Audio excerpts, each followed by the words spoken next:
Ha! Hi. Where's my other hand out? There we are.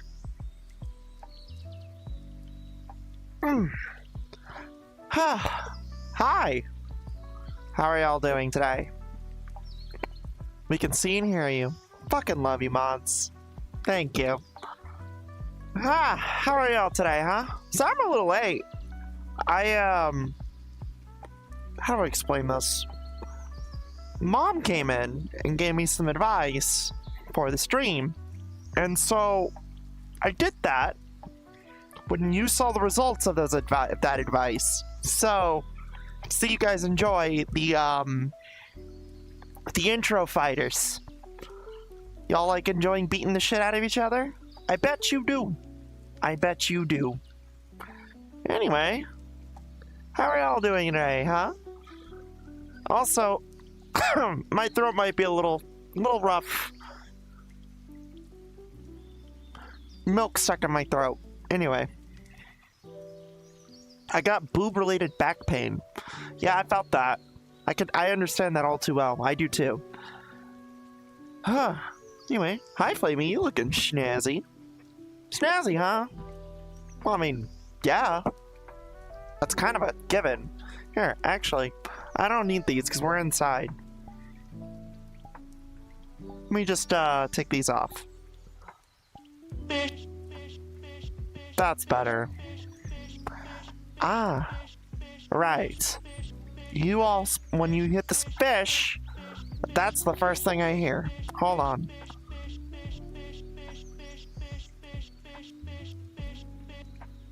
There we go. Infinite fish. Sorry about that, I'm here. Had to get some stuff taken care of. Don't be sorry. Just glad you're here. Anyway, fish. I got jump scared. Forgot, my bad, gamer. Nah, you're fine. It's an easy fix. Anyway, well, I hope you're all having a wonderful day. The bigger the figure, the better I like it, the better I like it, the better I feed it, the better I feed it, the bigger the figure, the bigger the figure, the more. Yeah. However, that one... So, wait, that one's fine. But then when we do fish, or like... choking on shut up and eat your penis, or like any of the video ones, those ones don't work. Alright, make up your fucking mind.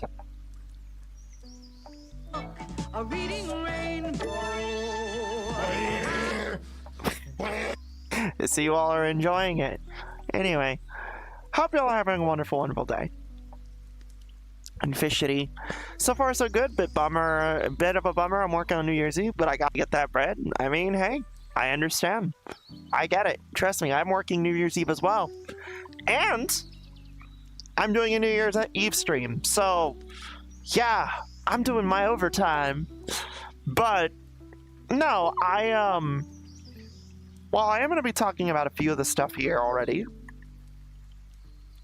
I also would like to talk about some of the stuff now, because I think this year in particular deserves not one fucking stream we're talking about, but two fucking streams to be talked about, because holy shit, you're gonna hear me say it a lot for the next few days.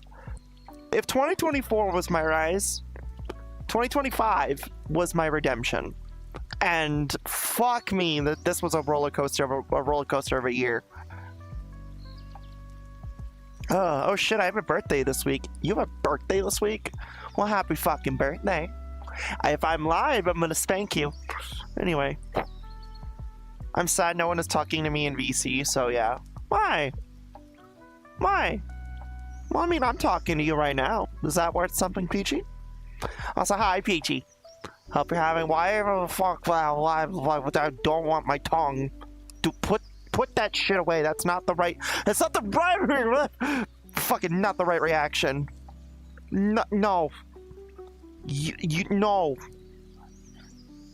I must go now. Bye, clone. But yeah, 2025. Holy fuck.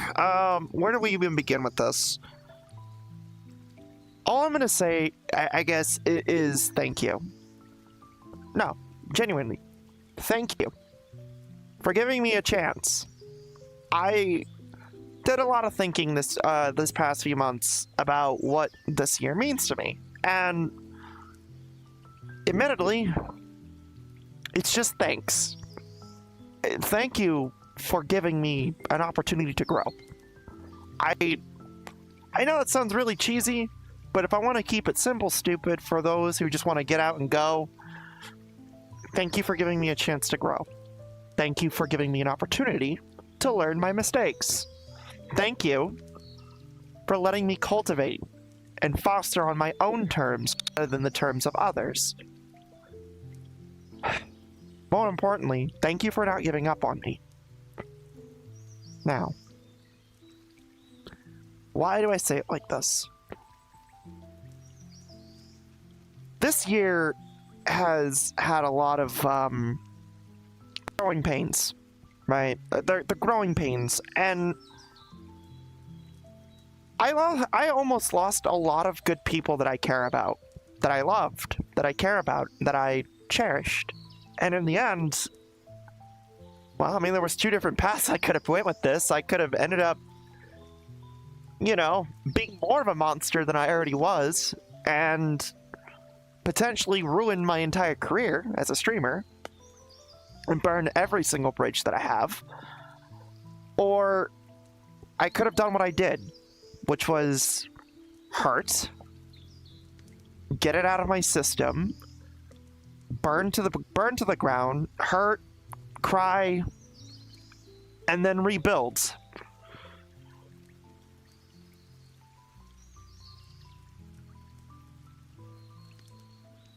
I'm thankful. I'm very thankful. I think about it a lot, actually. I think about it a lot. How so many wonderful souls gave me a chance. The old and the new. And I'm very happy that I can actually, I'm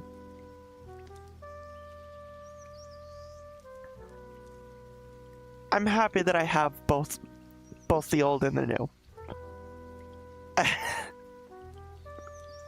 Sorry, talking about this shit, it makes me want to cry, because it reminds me how much a lot of this shit, this pointless, stupid fucking internet shit, actually means to me.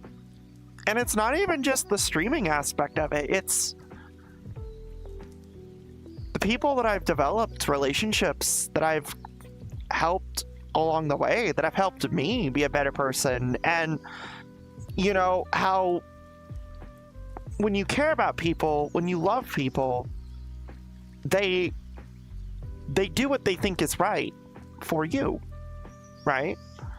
And you learn when you're alone, what they think is right for you may actually be the right thing.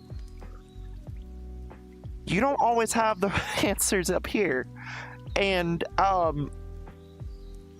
it's okay to admit that. I think about it a lot. How very close to the sun I was. And thankfully, somebody pulled me down, threw me into the void, and locked me in there. And said, think about your actions. And I am thankful. If it wasn't for those people, I wouldn't be where I'm at right now. And I know that that's probably like humble bragging, blah, blah, blah, whatever. I get it.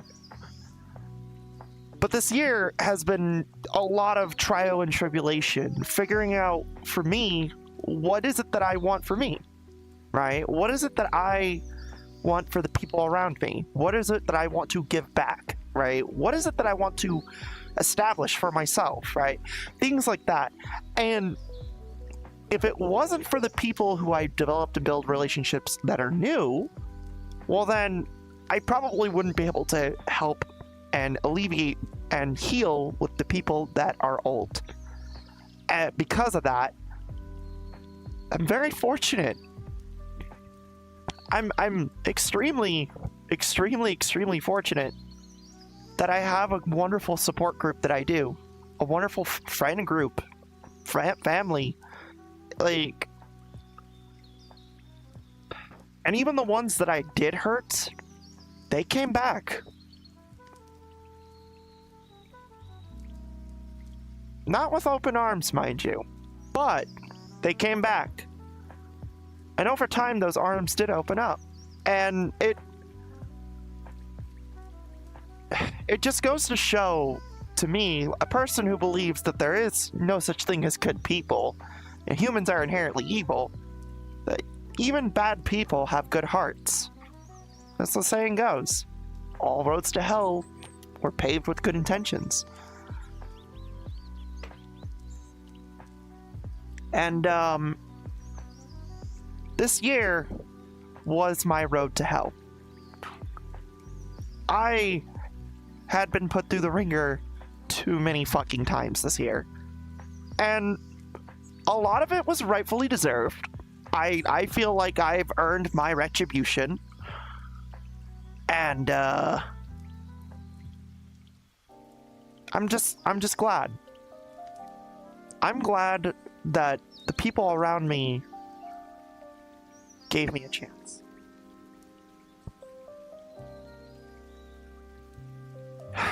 Sorry, every time I talk about this shit, man, it brings tears to my eyes, and it fucks me up. It fucks me up, because it's like, yeah, if I had this discussion with my old self a year ago, well, this would be a completely different conversation.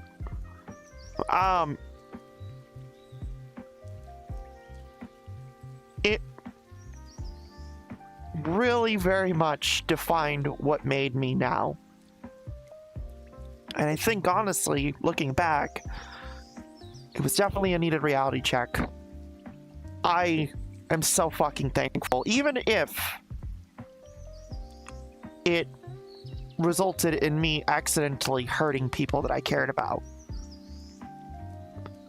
I'm glad that those people loved me enough to where they had allowed me to heal on my own terms, to better myself, that they trusted me enough to heal. And when I couldn't pick myself up, they trusted others to pick me up, dust me up, and just go. And I think that's pretty cool. I'm a very fortunate soul. A lot of the time I don't feel like I deserve it. Because, you know, I still feel kind of like a monster. I feel like a monster every now and then. I look back, I've done a lot of good, but I still have that nagging feeling of, yeah, you're kind of bad still. You're kind of fucking up. And I don't think that feeling's ever gonna go away. I don't think that feeling will ever go away. It's a stark reminder, right? Hey, you did some bad, but you learned from it, so don't forget it. Earlier this year, I talked about how in order to heal, I had to forgive, forget, learn, and adapt. I forgave myself. I forgave others. Especially, I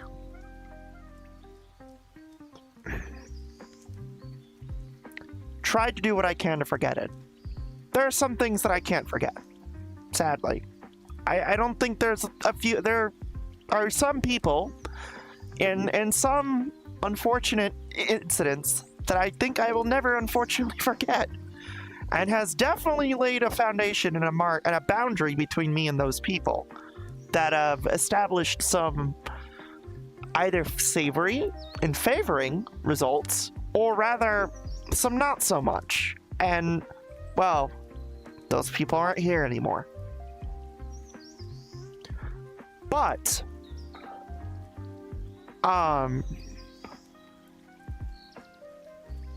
admittedly, I also allowed myself to learn. A big proponent of this year, for me at least, was the fact that I had to learn how to handle people. If you don't know me, hi. I used to be very abrasive and very blunt with people, to the point where it was pretty unbearable to actually be around me, because it was difficult to actually deal with how I wanted to help people. I was always in someone's fucking way. I was always pushing myself to be the person who fixed people's problems, and it was so fucking stupid.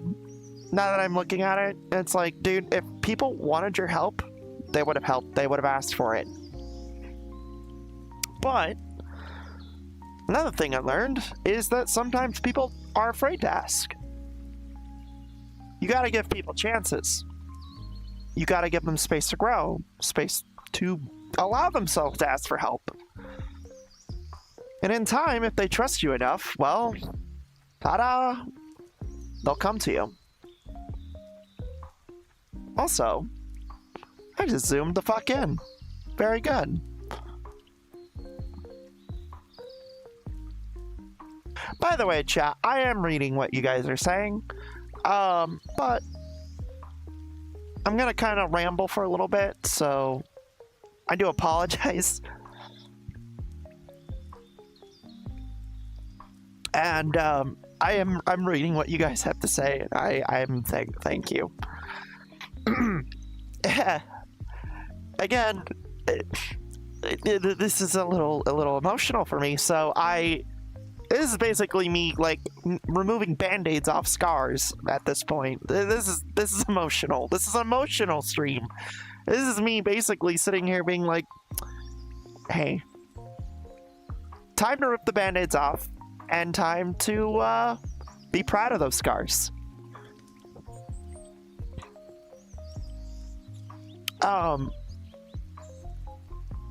Do what you gotta do, girl boss. You're too kind. You've done improvements, and I'm very proud of this. Despite the ups and downs you had to deal with, you've persevered. You've persevered, and you should be proud of where you're standing at the moment. Of course, there's still some spots that need some more growth, but you've come a long way already. I appreciate that. Again, one of the big things that I did, like I said, I learned is how to handle people. Classic saying of mine nowadays. Don't be the bull in the china shop, be the manager, right? I say that a lot to people nowadays because it's true. If you're a bull, you're going in, rushing, being fucking stupid, and crashing shit, and making worse problems for people that you don't need to do. When you're the manager, yeah, you're gonna fuck up, you're gonna make mistakes, but at least you understand that those people are willing to work with you. They allow you to figure your shit out, so that way your shit can be better helped with them, right? And that's a big one that I'm proud of myself for learning, because admittedly I struggled with that most of my life. I fucking struggled with that. It was very, very frustrating for me to sit here and look at someone who is hurting and not want to help them. But how can I help someone if I don't have my ducks in a row? How can I help someone who doesn't have theirs in a row? I can't. So teaching myself to be more off hands with people and allow them space and let them do their thing, well, I mean, that's pretty self-explanatory.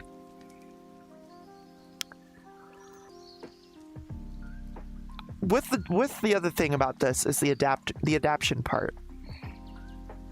With everything that I've learned, I had gotten pulled back in. And with my old friends and family. And the terms are a little bit different. Yes, they will forever be different because of what happened. But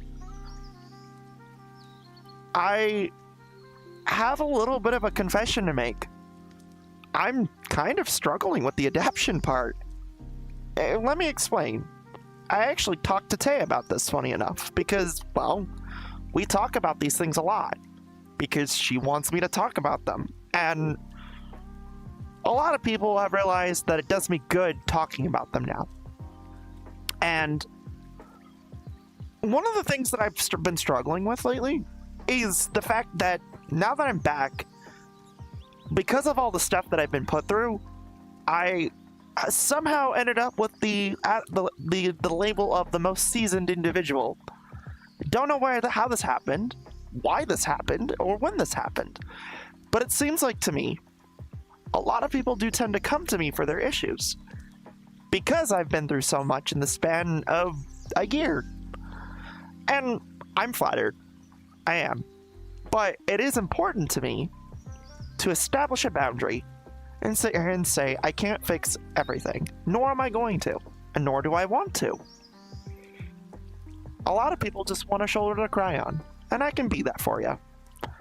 But I have noticed that because I've been through so much, and I have the scars to prove it, and I've been reformed, I've been brought back in, I've had yada yada yada, this has resulted into a plethora of people coming to me about their issues. And while I do appreciate the honesty and the transparency, it has kind of drawn me to kind of end up being a little more closed off than I'd like to admit. And, wow. Tell me if you heard this one before. Hey, I really wanted to talk to Flamie, but I don't know how to. She seems more closed off than usual. Yeah. I have been. Lately, especially after my breakup, I have been a lot more closed off. And a lot of that stems from wanting to be as distant and remote as I can from people's dramas, but also the fact that I still do believe I don't have all my ducks in a row. So, I like to be there for people. But I also want to be as offhand as I can and not involve myself in people's stuff. It's important. It's important to establish that boundary. And maybe I go a little bit above and beyond with an extreme with the boundaries because it's kind of beaten into me in the head a bit with the boundaries. So that's something that I have to figure out. And that's a next year goal, right? Figuring out what boundaries are needed, what boundaries are not. I think that's a big thing that goes with the balance of everything, right? And that's important. That goes with anything, really. It's just important. It really is. I'm in the same boat with you and yeah, Hans. I get it. Yeah. I'll be right back, Flame. I have things to say. Good things. Good. I can't wait to hear about it. When the camera zooms. Yeah. I think admittedly though, with how this whole year played out, yeah, maybe towards the end of this year, after the breakup and the drama with Gaz and the drama with, you know, my ex and that whole scandal, and it did definitely cage my heart a bit more. Thankfully, not to the degree that I or other people were going to be afraid of. Gaz has been a massive foundation this year for me. I cannot stress enough, that woman has been an immense help in more ways than one. And I will forever be in debt to her because, well, I mean, she's my mother. I love her very much, and I'm very thankful that she took me in. Even after everything, the fact that she took me in, she gave me tough love, and then adopted me when everything was said and done, and helped me deal with not just one bad relationship, but two very horrible relationships, and I'm going to forever be thankful for her with that. That woman, in a way, did technically save me. And I will forever be in her debt. And yes, I will defend her. No matter what it takes. I will defend her. So, yeah. Now let's talk about the dramas. I've talked about the recovery of everything, but where do I stand with the folks that I have currently in my life? Currently that were a part of those dramas? Well, I'll tell you. I actually can tell you that now, because, well, good news. Most of them have been rather peachy, and we're working together. Tay and I are friends. We never really wanted to hate each other. And, well, I think it was pretty clear from the get-go that neither of us wanted to, like, hurt each other. We both fucked up, right? And when that shit went down, she kind of was beating herself up about it. I was beating myself up extremely. I'm thankful that she's around. I'm thankful that she gave me the space that I needed. And I'm thankful that I had the common sense enough to allow her to have the space she needed too. So, Tay and I are friends again. And we're back in our lives. And I'm very thankful for her for being as patient and willing as she is. Because, oh boy, I feel like sometimes I can be a little panicky nowadays with her. I can feel like I'm a little panicky with her every now and then. And it's not because of her, it's because of me. You know? That woman does a lot more for me nowadays than I do for her. And it's interesting to see how she's grown. And, you know, while, you know, I'm getting caught surprised left and right by her and her growth, she always gets a laugh whenever she sees me, you know, having a good time. So, you know, and of course I throw her some curveballs there too with my growth. But Tay and I are good. And I'm very thankful for her and her willingness and her care and consideration. The big thing about someone like her, I've learned, is you have to let them care in their own flavor. Because you could sit there and expect someone to care in your flavor, but you're never going to get it. It's okay to accept people who are going to care in their own flavor. And that's important. Boundaries are also an important thing. Relationships and how they develop is also an important thing. Making sure other people don't throw themselves into the mix is incredibly important. Forcing people involved is also, you know, a bad thing. Don't do that. Don't force two people together expecting good results. So, I'm confident to sit here and say that I love Tay. And I'm glad that she's back around. And, you know, future looks bright with me and her healing together. And she's a sweetheart. She's a sweetheart, and I will forever, ever be in her debt as well. That woman taught me one thing. I need to put myself together a bit better. And she was right. She was right about a lot of things. And, yeah. Maybe I did earn the silence. And you know what? I'm glad that she gave me the tough love that she did. I love that woman. She's an absolute treasure and absolutely worth protecting. Eve. Eve and I are friends. Hands down, there is no development other than just we picked up right after where we left off. I apologized for lashing out at her. And I spilled my guts everywhere on her. When what's interesting is Eve kind of pretty much gave me the rundown as to what happened during it all. And let me just say this. Evelyn is probably one of the most open-hearted and caring people I know. Next to Gaz, right?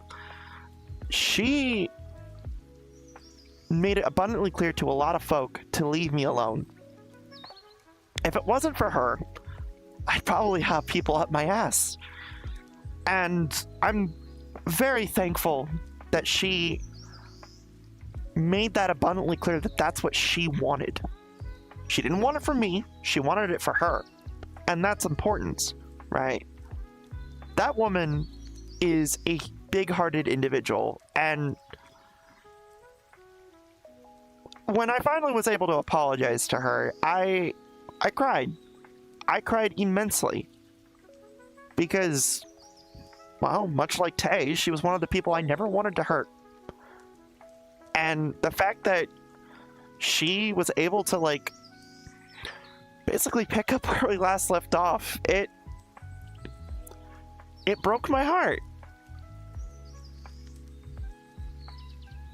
Because it made me realize that, like, dude, the power of a misconception is so fucked up and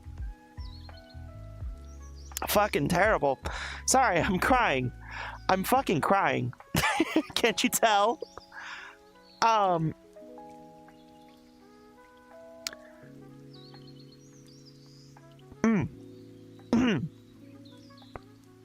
Come on, girl. Fucking get the words out. The power of a misconception is incredibly is harmful. And it made me realize how much someone like Eve means to me.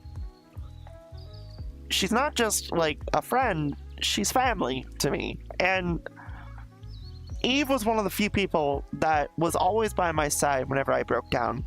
And the fact that she came back and literally was just like, I was just waiting for you to feel mentally better, hon. That speaks volumes of her character. That woman has a big heart. She cares about her friends immensely, and I'm living proof of that, and I am forever thankful to her. She taught me, well, she taught me that people will do what they can in their own terms to help you. And you may not agree with it, but, hey, you can't control the world. And you can't control people. So, you know, when the time is right, I'll be back, waiting to pick up the pieces with you.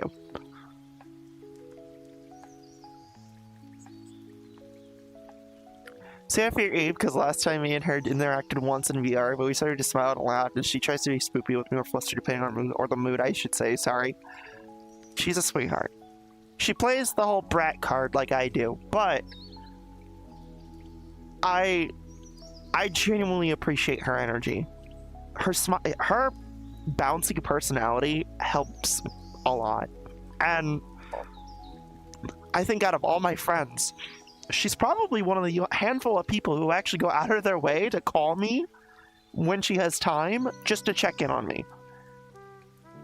I, like, literally, like, I can't count a lot of people who do that. She's one of those people on one hand that do that, actually. And whenever she responds, she's one of those people that I will immediately fucking respond to, because that's how much I love her. That's how much I care about her. That's... yeah.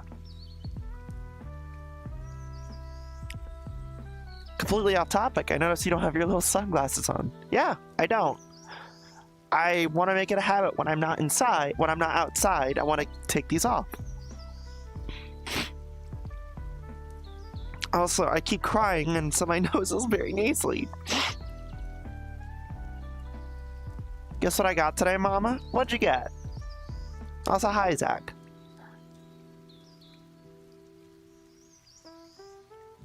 Silesia. Silesia was the first person I actually was able to repair shit with. And I gotta say, I think if anyone is the closest resemblance to me, it would probably be her. And that woman has a lot of knowledge and experience, and I'm very thankful I was able to tap into that, because if it wasn't for her, I probably would have no chance. And I'm very thankful that she was willing to work with me with my scars. When she came to apologize, I was still very fresh with a lot of my shit. And a lot of it was also being resolved, and I was just kind of in limbo. She had no real reason to sit there and open up with open arms, but she did. And I'm very thankful for that. After everything I put her through, much like Tay and Eve, I'm very thankful that they opened their arms, and, well, the rest, you know the rest. Silesia taught me one thing. Control is key. If you have no control over yourself, you have no control over your situation. And, that trickles down to everything else. You know, like relationships, boundaries, friends, things of that nature. This shit. Like, I will ever be in her debt. Because, like I said, she had no real benefit or reason to do what she did. She did it because she wanted to. And I'm thankful for that. And if it wasn't for her, the rest of the dominoes wouldn't have fallen suit. So, you know, there's that as well. But I think because of her and bringing me on her events and stuff, that was the realization that I needed, that things were changing for the better.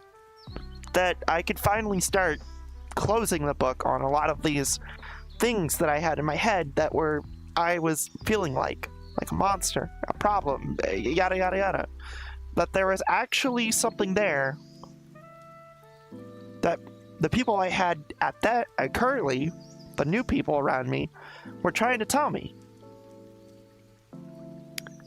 That I grew. That I changed. For the better.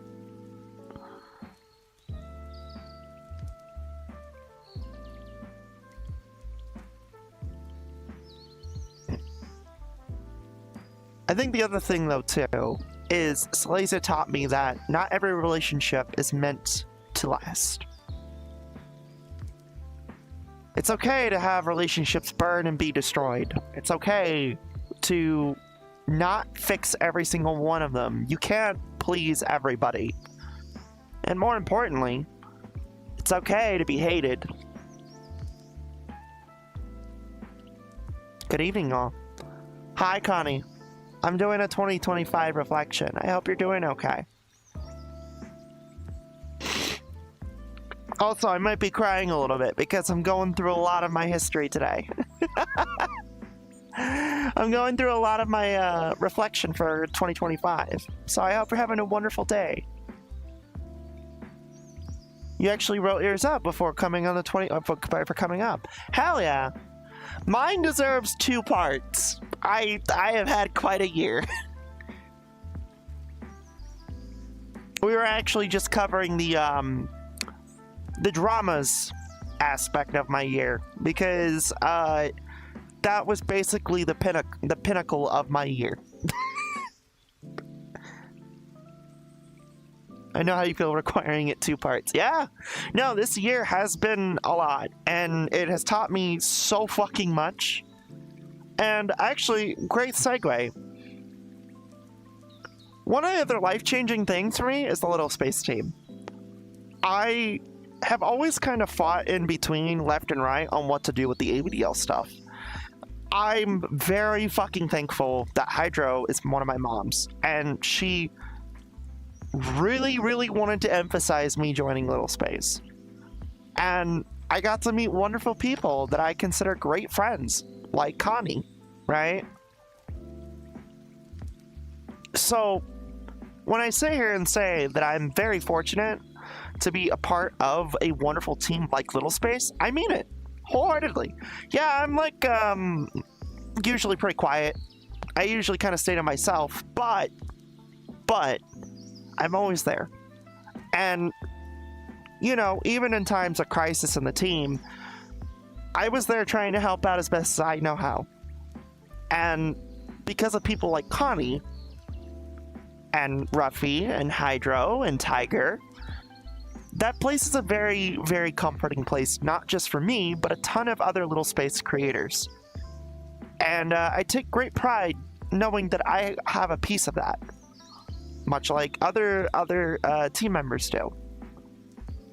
It is something that I take great pride in. And if it wasn't for Little Space, and if it wasn't for people like Connie, and Ruffy, and Cuddle Shy, and Hydro, and Tiger, and the rest of the team, well, I wouldn't be as completely comfortable as I am now. I think 2025 was the first year where I actually was super comfortable with the fact that, yeah, I'm just honestly just gonna say fuck it. Yeah, I'm public with the diaper shit. I don't even give a fuck. What are you gonna do? Fucking kill me? No, you're not. So, yeah. It was genuinely a Little Space has been a very positive experience for me. And aside from, you know, the crises, you know, I'm kind of a rare exception in my friend groups where I'm open about shit. I have no skeletons in my closet. And, well, because everybody knows, nobody really gives a shit. Hey, is Flamie happy? Yeah. Okay, cool. Is Flamie harming anyone? No. Cool. Is she harming herself? That's the big one. No. Cool.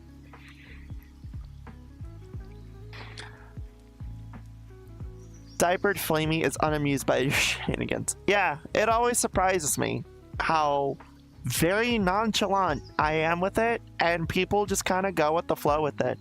Because I will admit, I do struggle with that same fear that a lot of AVDL creators do, which is, oh, fuck the harassment from other people, right? And I've had some close calls with it. You know, I wasn't a part of the whole Asmongold stuff that happened, but I was by proxy due to the fact that I'm a part of Little Space. The difference is, while I was on hiatus, I still carry the moniker with LS. I will always carry that moniker. Why? Because I don't let a bunch of people on the internet tell me how I should be. I'm me. And that ain't gonna change it. Yeah, my mods were on high alert, but I continue to represent Little Space. Yes. Mine are as well. And besides, I know at least at that point, the people that I can trust in LS, well, they have my back too. So, I think Little Space as a team was probably one of the smarter choices that I've made this year. And I gotta give thanks to Hydro, because she was the one who heavily emphasized that I should join the team. Do I still feel like a black sheep? Absolutely. I may not be solely AVDL focused. I'm more sides focused than I am AVDL. But I represent. And you know what? In some fashion, I guess you could call me the uncanny mommy. You know, too. Hydra will always be the uncanny mommy. I'm just, you know, her little piddle princess. Cuddle Shy is the exact same as you and we love her. I love Cuddle Shy. She's such a fucking sweetheart. She really is. I fucking adore her. She's come by a lot lately, and fuck, I really should do something with her, because she's such a fucking goober. I adore her. I try to live with whatever goes in my mind. Sometimes it leads up, builds up, sometimes it's letting the emotions take me with whatever they want to be. Well, that's something that Gaz has been trying to teach me, is to not hold on to shit, right? Something that she's taken notice, and that a lot of people have taken notice. I cage my heart a lot nowadays. And whether that's because of the dramas or what happened with my life this year, a lot of people tend to pin the blame on the dramas and how the aftermath of it treated me, but no. Something that my ex taught me, whether you like her or not, is I'm a very solitary type person. I like to enjoy my solitude and peace. And when I want to be around people, but I'm a very closed off girl, right? I want to enjoy people on my terms. And that's something that, you know, if it wasn't for Nikki, I probably would have not realized. Actually, genuinely, she helped with that in some fashion, teaching me that. You should. I'm sure she would appreciate that. Oh, absolutely. Connie, yeah, no. If I see her around, I'm gonna ask her. It'd be nice to have two size AVDL creators just finally kind of going at it. Bumping bellies and patting, if you will. Yeah, but yeah, I'm a very closed-off individual. I'm a very solitary type individual. And, you know what's funny? I remember a funny locust telling me that very tidbit, that I do better on my own. That funny locust has a point there that I do. But, something she also pointed out, and a lot of other people, both old and new, have pointed out to me, is that, Flamie, being on your own is one thing. Don't forget to be with the people you love, because they're your foundation. And they're right. They're all right. You are all right. And my main focus for next year is that balance. Finding that balance between the people that I love and care about very, very much. I mean, for fuck's sake, I've literally almost broke down in tears today on stream because of how much you all mean to me. But finding that balance with the people, with the thing that I love most, my content, the ability to give you all a smile. Nothing brings me joy more than feeling like I'm doing something worthwhile. And something worthwhile to me is giving you all an escape, a smile, something, just something worthwhile to me is that. And I can't stress it. I know it's very cheesy, but fuck it. So is Gouda. So is Gorgonzola. So is fucking Parmesan. Cheese is cheese. It belongs in your mouth, and I'm gonna eat it. And so are you. I like to make y'all fucking laugh. I like to make y'all smile. I like to entertain. And if it wasn't for someone like Gaz teaching me how much that does mean to me, well, I wouldn't be here. You're speaking to my heart with things I said earlier. Yeah. That's because, Connie, you and I think very alike. It's funny. It's why I like you so much, because you are a very hyper empath. You think with your heart. And it shows a lot with how you operate with the team. While I might be a very silent individual, silent player in the team, I still very much care about the people and want to see even the smaller creators grow. Yeah, we really do think alike. We do! We do! We have the same type of mindset. We want others to cultivate and grow. We want them to grow alongside us. And if they grow past us, we're happy for them. It's a big deal, you know?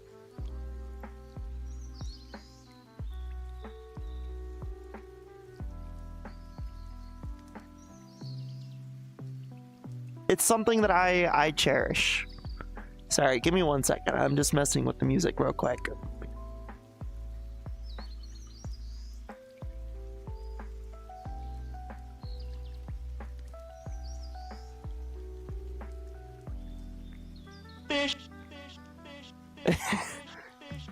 As you know, I have that fish.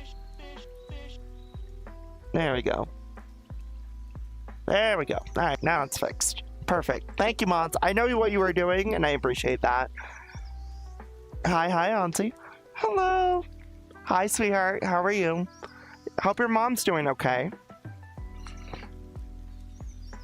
But yeah.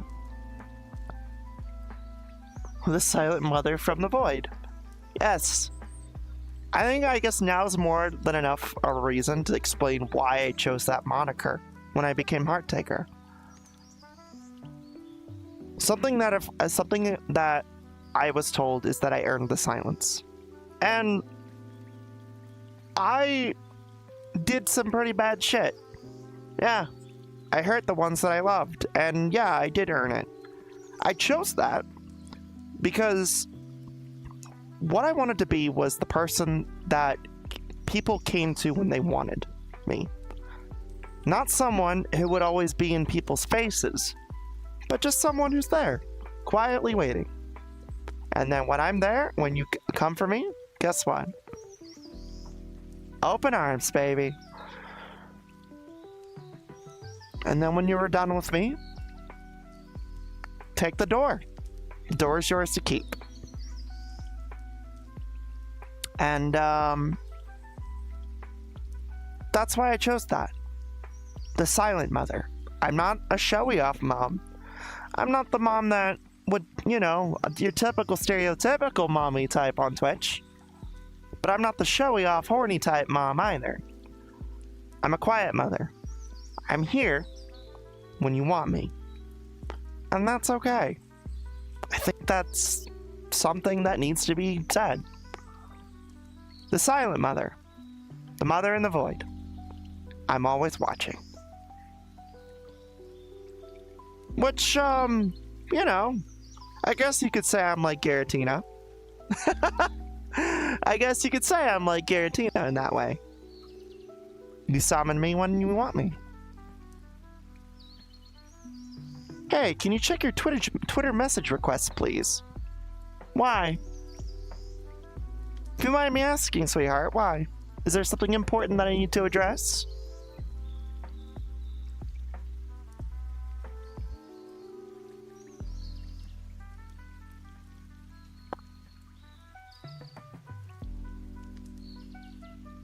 It's about Jafar Akbar. I don't know who that is.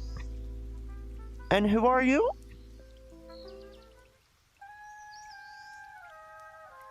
I don't know who that is. Can I ask who you are?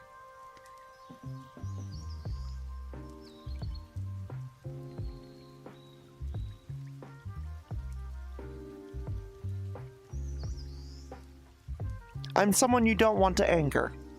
Well, I'm not trying to anger, hun, but I am actually trying to ask who you are and who this person is.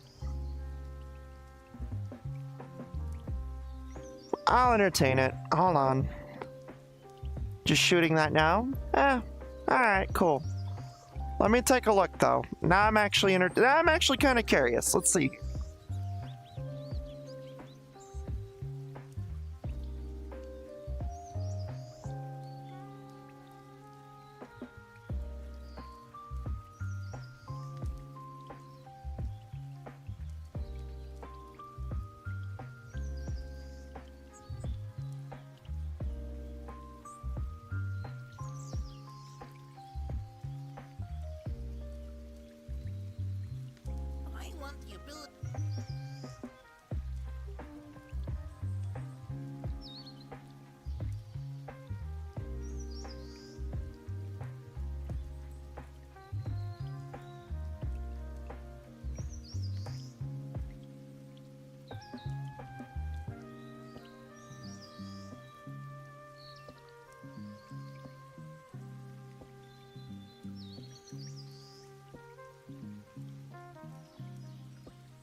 Ah, okay. I see what's going on here. Alright, well, now that I kind of have an idea as to what's going on here, hey, mods, unban that person, please. I know what they just did. I know that they just said they just kind of lost control and threatened me. But I'm gonna entertain it with them. So, here, go ahead and unban them. Was not a troll. But I'll answer the question.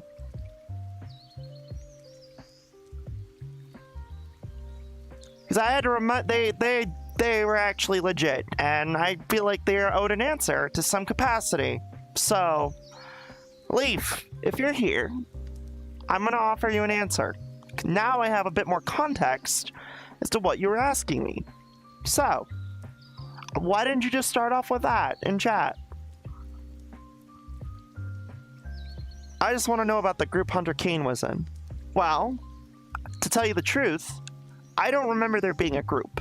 I just remember us all being an old friend group that really wanted Hunter to be, you know, to support Hunter. That's all I really remember, right? Now, if you're talking about trash cans, that was all a joke group that was a joke stream team that Hunter came up with, if I remember correctly.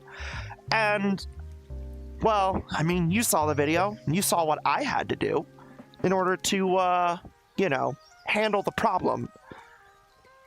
Yeah. So, to tell you the truth, man, I haven't heard from Jafar in a long time. The last time we talked to each other was when I posted that video. And while I honestly do not have most of the details because it's been so long, a lot of from what I last recall, of any of that situation was Jafar and I kind of, you know, we kind of talked about it. We agreed that the video was fine, and that was that.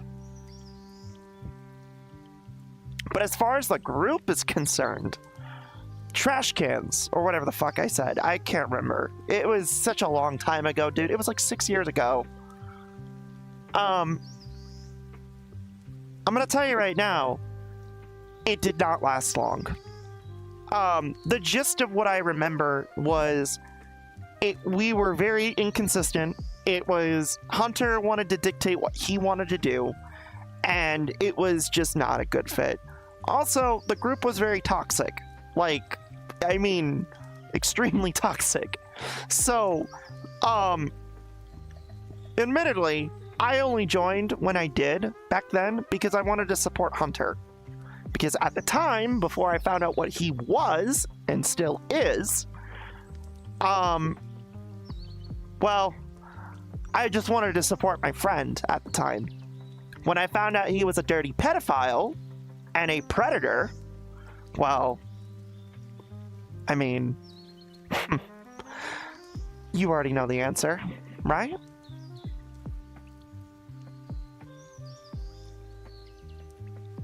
Anyway, did the channel get deleted? I don't know. Admittedly, when I ruined Hunter's life, I kind of left all that shit behind. So I don't have a definitive answer on that. You know who you should ask? Swampert. Swampert would have Swampert Tube would have a better answer for you. We don't see eye to eye. You ruined his life. IRL. Yes. Yes, I did. I ruined his life because when he lied to us saying what he didn't do actually was what he did, and then people came into the mix telling me what he was doing to people. Like, I had people come to me saying, hey, like, you did these things to kids. And then I guess the TLDR of it is he had the feds raid into him. He didn't tell us it was the feds. So that's why that video exists. That video exists because it was me basically outing someone that lied to us and was a piece of shit and was terrible. A terrible piece of filth. And I will forever keep that video up as a reminder of what kind of piece of shit he really is.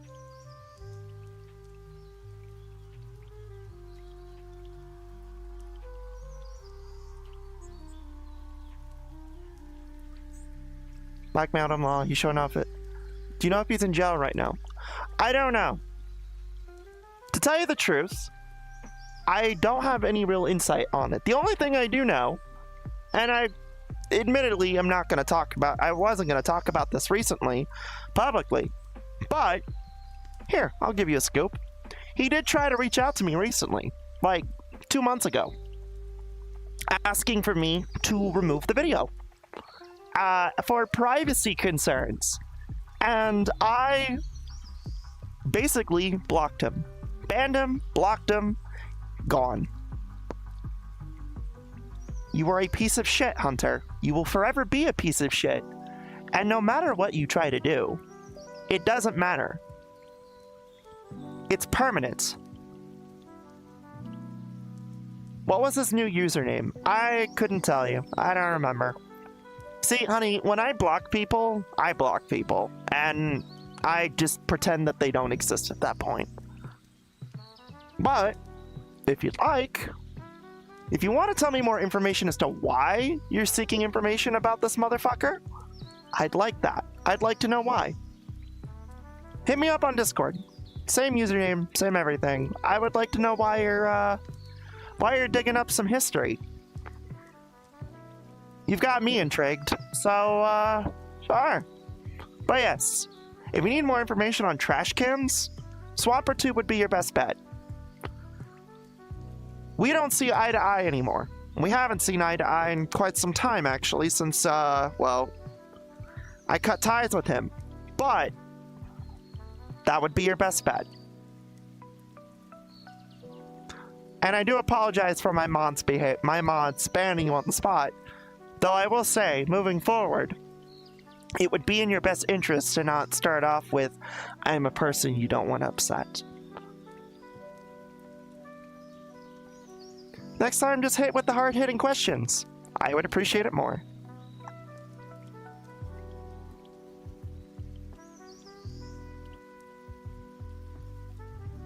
But I hope I sufficed your answers. I'll hit you up after stream, okay? Of course. But I hope I sufficed your answers for now, hon. Like I said, I hate that motherfucker as much as anyone else. And the fact that he lied to us because of quote-unquote fears. Motherfucker, you were contacting Solid JJ. You were close with him before he blew up. You don't think JJ's community was gonna oust you when they found out who the fuck you were? Piece of shit. And yeah, I did ruin his life. I did. As far as I remember about the jail stuff, he did go to jail, not for that stuff. He went to jail because he tried to kill his grandpa and tried to take the car. So, anyway, there you go. That's as much as I know. Contact Swampert. He knows more about this motherfucker. I would like to forget about it, if that is fair.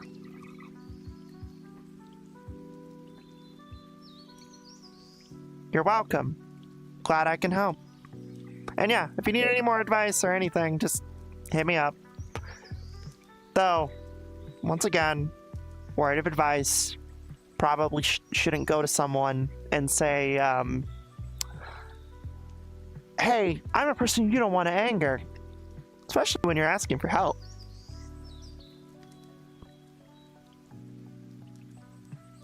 No problem. Enjoy your night, sweetie. Happy New Year. Anyway, where was I?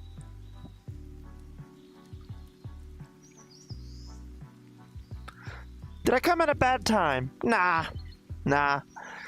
Just a guy looking to uncover some history. I'm always happy to help with that. Thank you, mods, though, for being cautious with that, but you piqued my curiosity. I figured I'd... If it involved Jafar, which, admittedly, I've kind of forgot about Jafar. So when Leaf mentioned the Hunter video, I was like, oh yeah, yeah, that's right. And that would explain why he wanted me to remove it. Because somebody's digging dirt up again on him. Good. You earned that fucking shit, you cretin. Anyway. You know, there are some people that are worth forgiving. I am fortunate enough to be one of those people. The only good pedophile is a dead pedophile.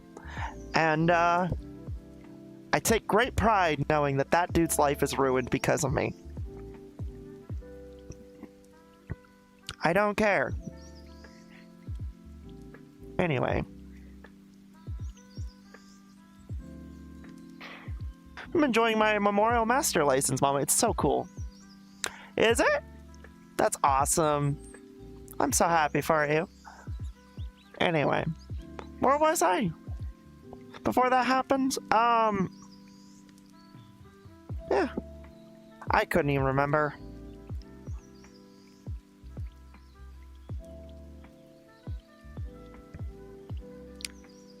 Next up on the Flamecast, Flamie chokeslam PDF files through tables. You know what's funny is, I do have a whole video talking about the White Bowser, right?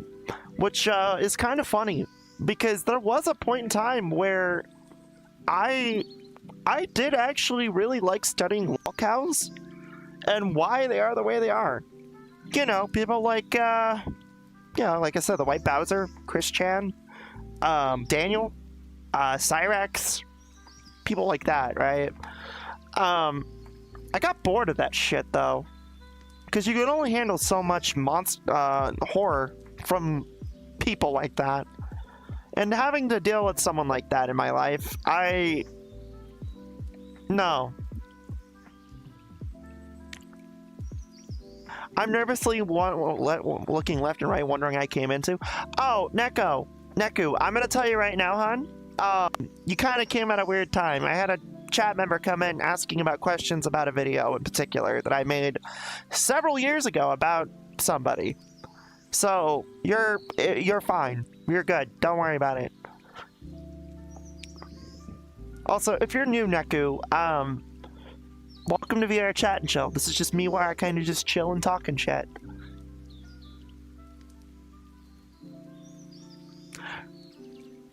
I really don't want to know about the White Bowser. The best way to get rid of them is a wood chipper. Oh yeah, absolutely. You know, when I was a cop, right? When I was a cop, give me a minute, I need to stretch. It took everything in my power to not beat the brakes out of them. I am dry, thank you. Chat. You know, and then when I had to work in corrections for a little bit during the pandemic, it took me a lot in my power to have the self-control to not mix max unit with PC. It took a lot of fucking self-control because, like, dude, when you look at someone's charges like that, the first thing that goes in your mind is, what did those kids go through? And you know deep down inside that those kids didn't deserve that. No child ever deserves to be put through that shit. That is some evil, evil shit. And you know what the thing is like, it doesn't matter. No fucking, there is no negotiation. There's no fucking nothing. People, that is a no-touch zone. Like, that is supposed to be a point in time where there is innocence and purity and growth and learning. That is a no-touch zone. But no, of course not. Of course not. Some fucked up people have to, they're not even people at that point. They're fucking evil. It's disgusting. Fucking disgusting.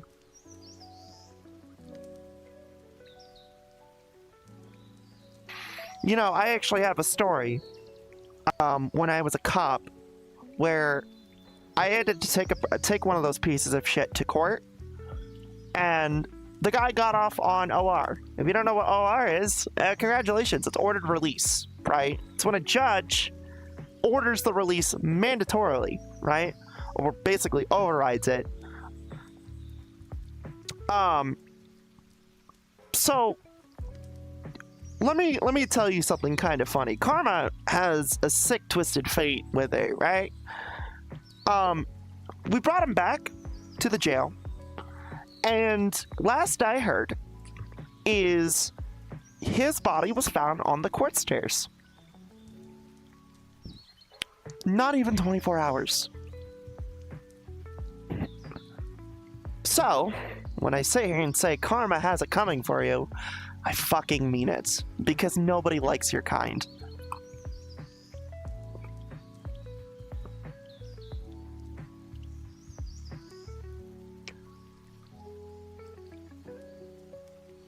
Was that judge bribed? Nah. That's just how lax the justice system is. You have to understand, our justice system in the States is built on the precipice of innocent before guilty, right?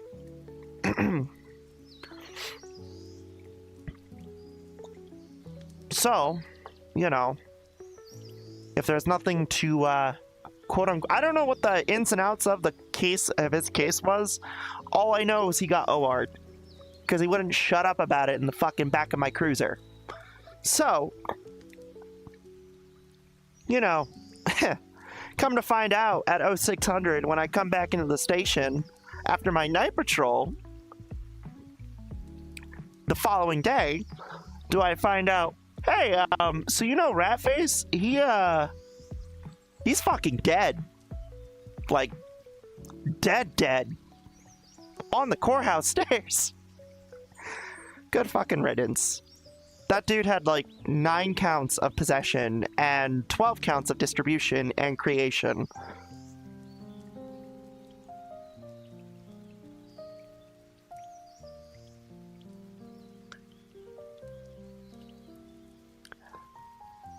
So, anyway, not the point of the discussion, but hey, you know what? I do have a history with this channel, and one of those things is just having to deal with pieces of shit like that. So, hey, you know, it is what it is.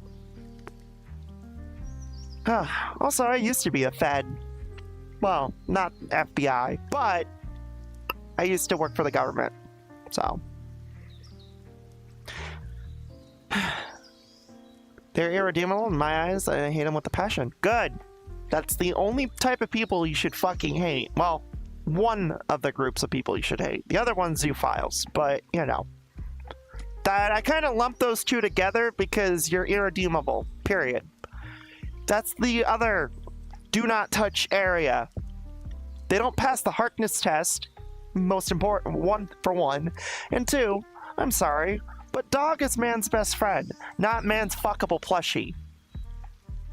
Get a fucking grip. Also, Leaf, thank you for the follow, honey. Welcome home. Mwah. Anyway, what was I talking about? Oh, right, this year. Fuck, Jesus, shit, fuck. Yeah, I'm sorry, the whole Hunter thing always kind of creeps back at me, huh? In some fashion or form, it creeps back every year. You know, it's kind of funny, actually. It's like as if that shit is forever fucking tied to my name. It just keeps coming back to haunt me. But in a positive way. Because at least I get to laugh and you know, have a smile knowing that dude's life is just ruined. Can't stick around, unfortunately. Gotta get ready to get absolutely wrecked tomorrow at work. Hey, be safe. Take it easy on yourself. Don't overwork yourself, okay? Love you, Crow. Have a good one. What did I just walk into? Akuma? I'm gonna tell you right now, hon. We were talking about Originally, we were talking about 2025's recap. It devolved into a video that I made several years ago about a piece of shit that I knew that I had to ruin their life with. So, you know.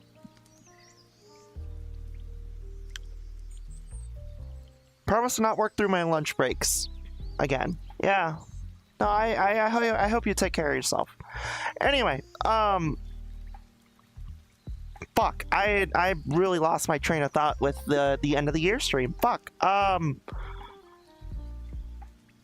Bowl in the china shop, little space. Talked about the dramas. Fuck. What else was I supposed to? Fuck. Oh.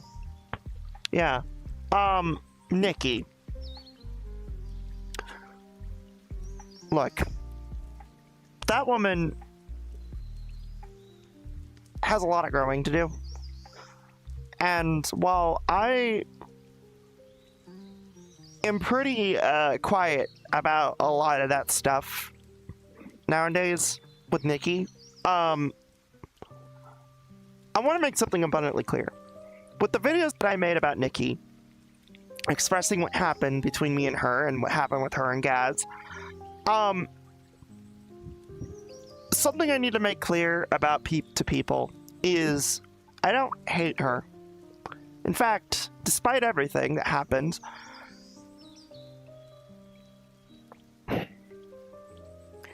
I still kind of love her in a weird way, right?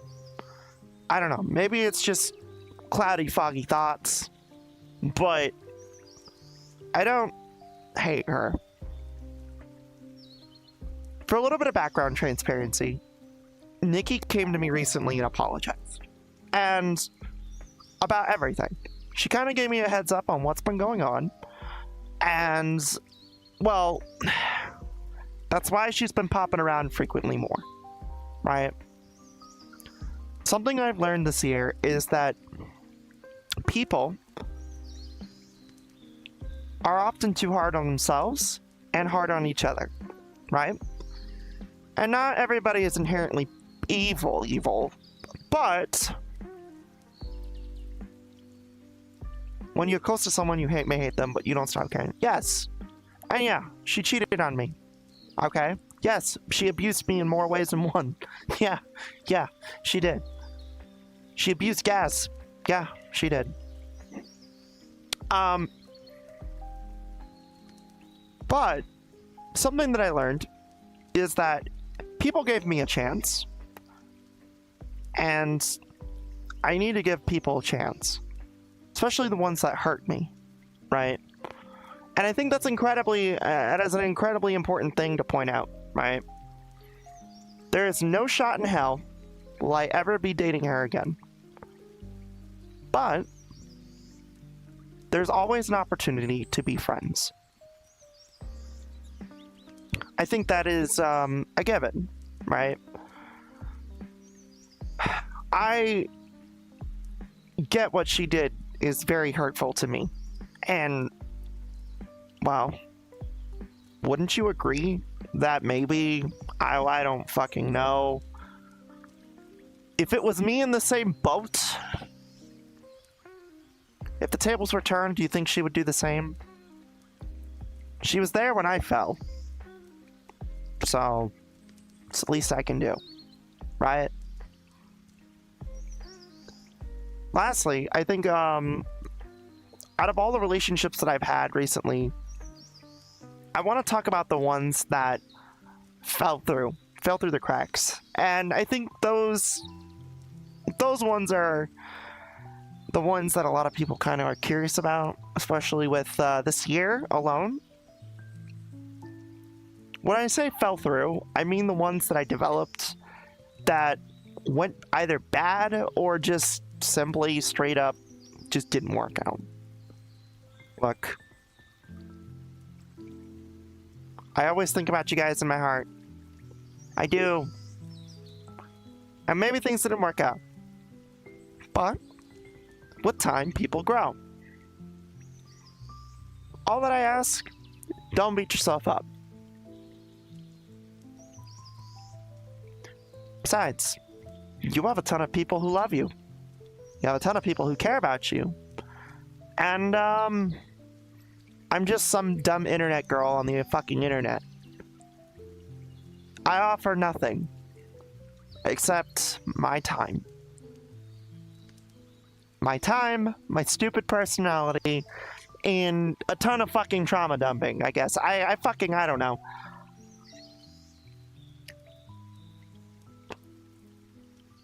The point I'm trying to make is that, yeah, we might have fallen off. But, hey, I don't like saying goodbye. So, how about I see you next time?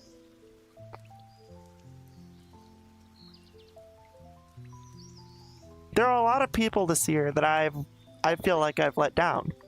That, for one reason or another, I've had to cut ties with. Push away.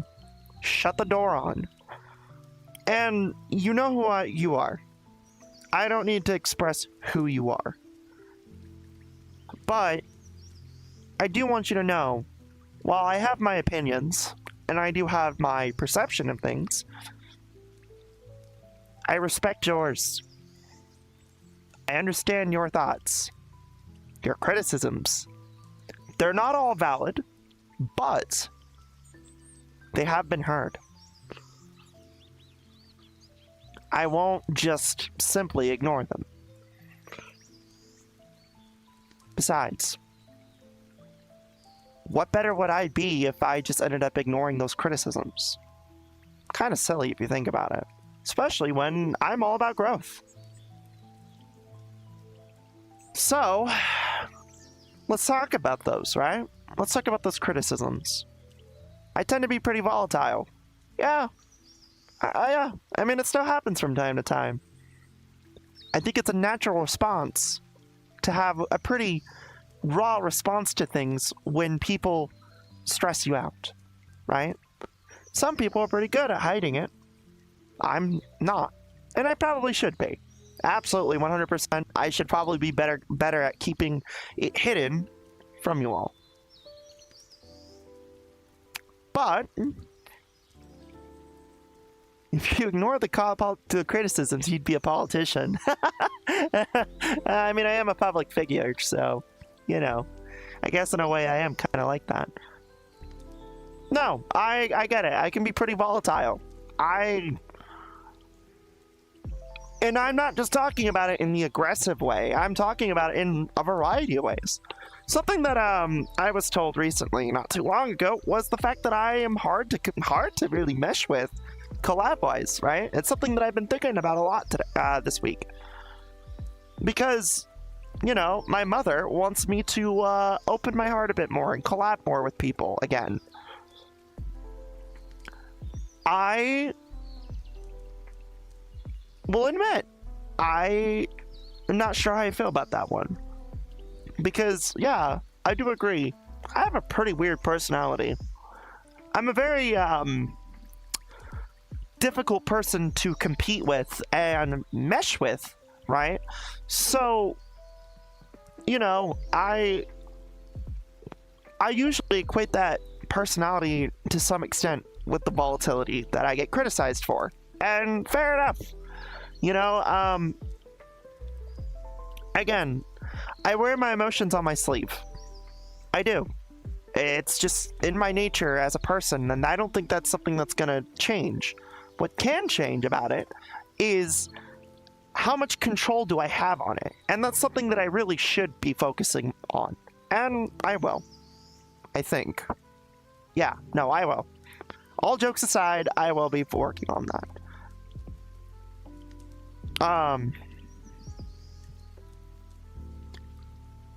Fuck. Another criticism I have is the fact of my content. Now, tell me if you haven't heard this one before. Flamie, you can be a little too lewd sometimes and a little too degenerate sometimes. You're right. I can be. I don't think that's ever gonna change. Hi, Maxie. How are you, hon? Hope you're well. Let me get that water for. Let me get that drink. Thank you, hon.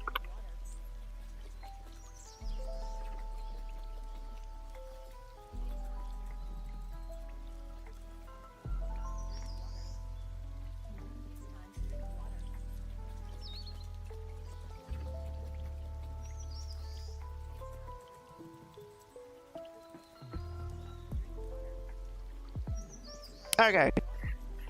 Morganing, honey. I hope you're doing well. Anyway, I appreciate that. I have a pink drink sitting on my fucking I have a pink drink sitting on my fucking desk. That was really good. Thank you. Anyway, yeah. Basically, the gist of that is that while I might be a lewd creator, it's kind of in my nature. I grew up in an environment where it was either conform or die. And I chose to take a risk and see if I'd die. I didn't.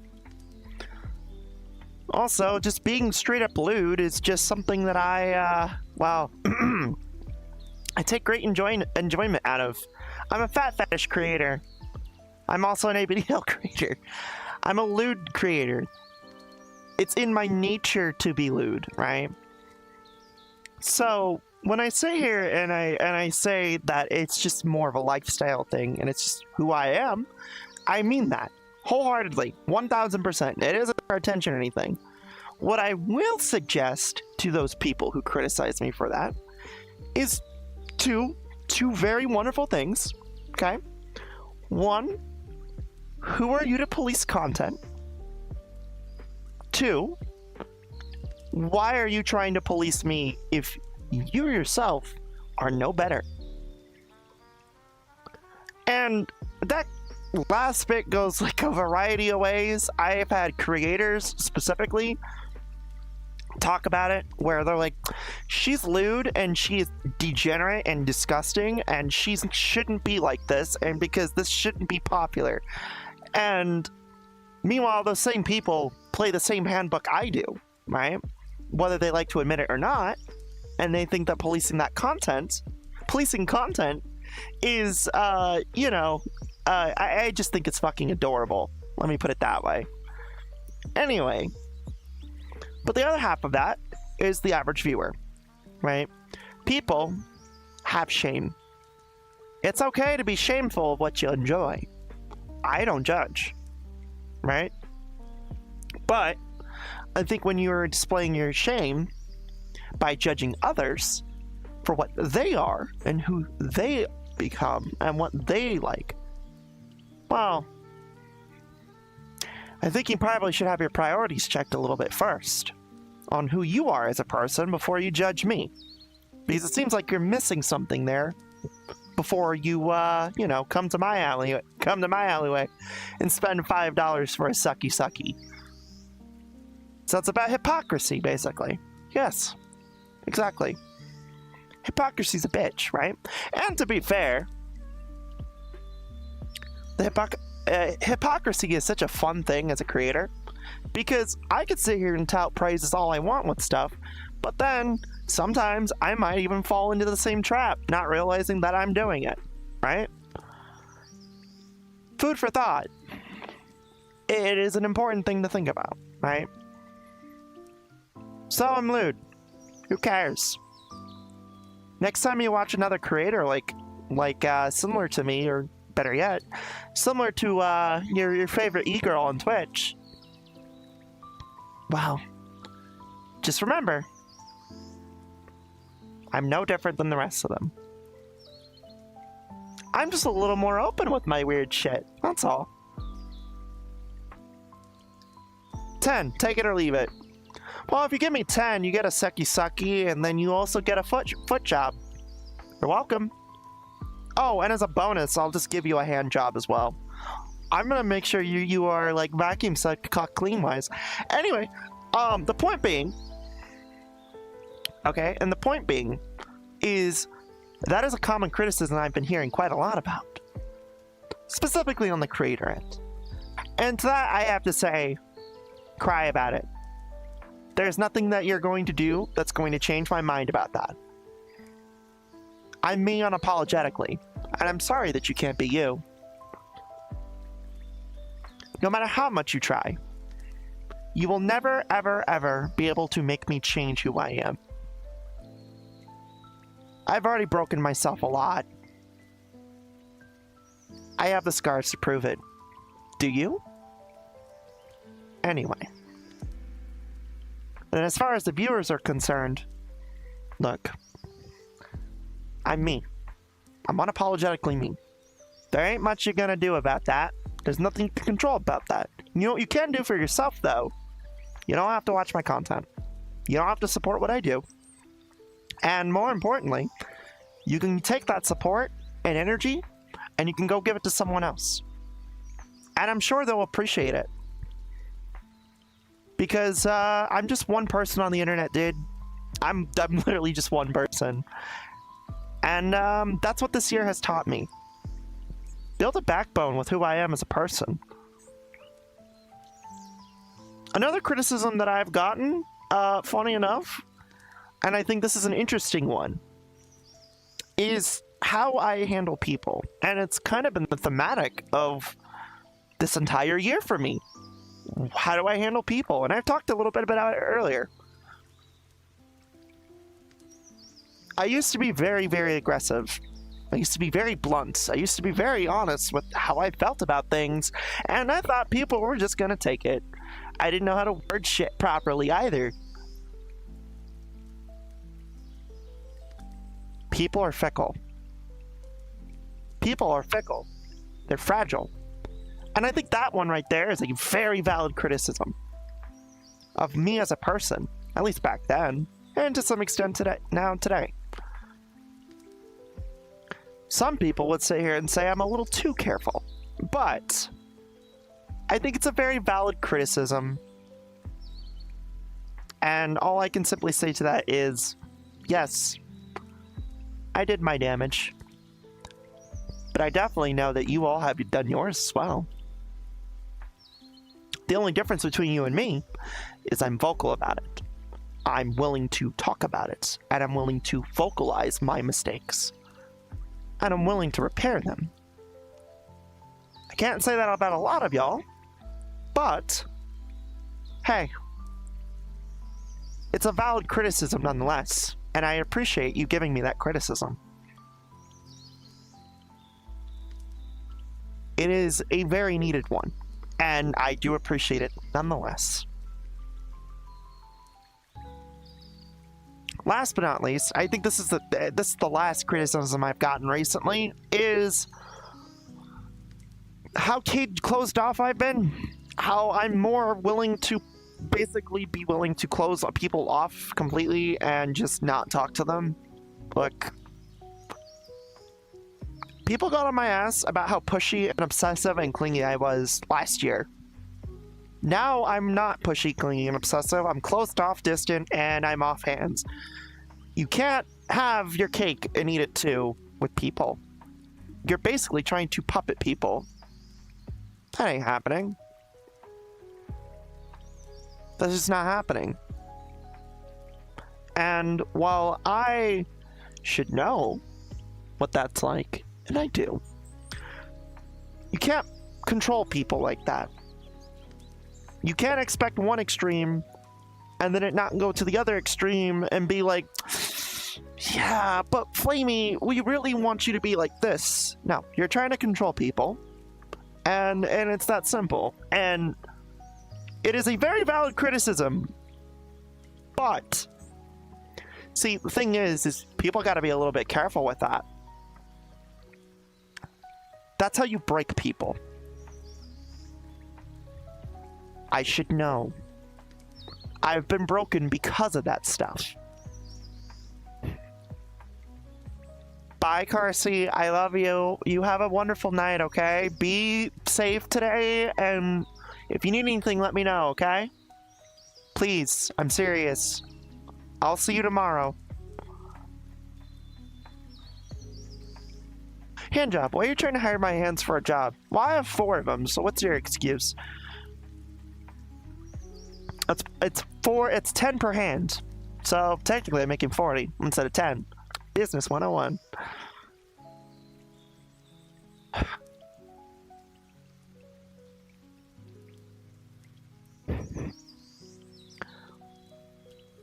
Let's see. I know that was probably the last criticism, but I should probably talk about this one. I think this is an important one. Also, thank you, Zoe. Oh, fuck. Here.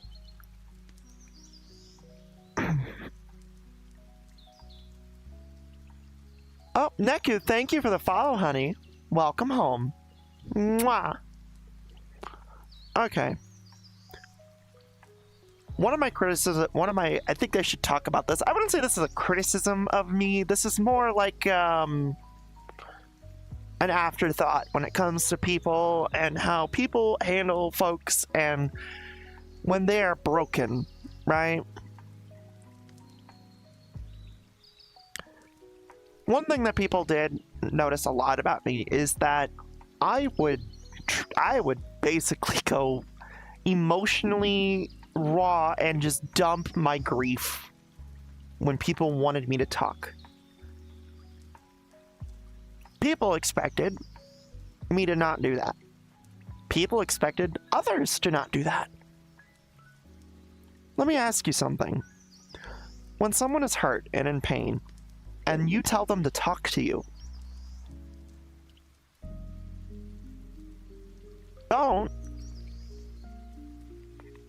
don't you think that maybe you shouldn't tell the person midway through, hey, I can't deal with this anymore. Stop it. Maybe wait until they're emotionally stable, right? To be able to contemplate that. Valid criticism, time and place, know when to talk about things, yada yada yada. But I think it also goes in hand that you shouldn't be transactional with how you want to handle people's problems, and that's an important thing to understand. That is something that I had to learn when people came to me about their problems, especially nowadays, because really, sometimes people just don't want you to offer them a solution to their problems. Sometimes they just want to be heard. They want a shoulder to cry on. They want to be heard, and that's perfectly valid, and that's a perfectly okay thing to have. With that being said, though, make your boundaries known. Basically, just make your boundaries known. It's important. Holy shit, people really need to understand what boundaries are. I had to learn them. I'm still learning them. And the stuff that I know now, dude, if I could just go back in time to my old self, slap the shit out of them and be like, hey, that there, those people are the people that love you. Don't do this.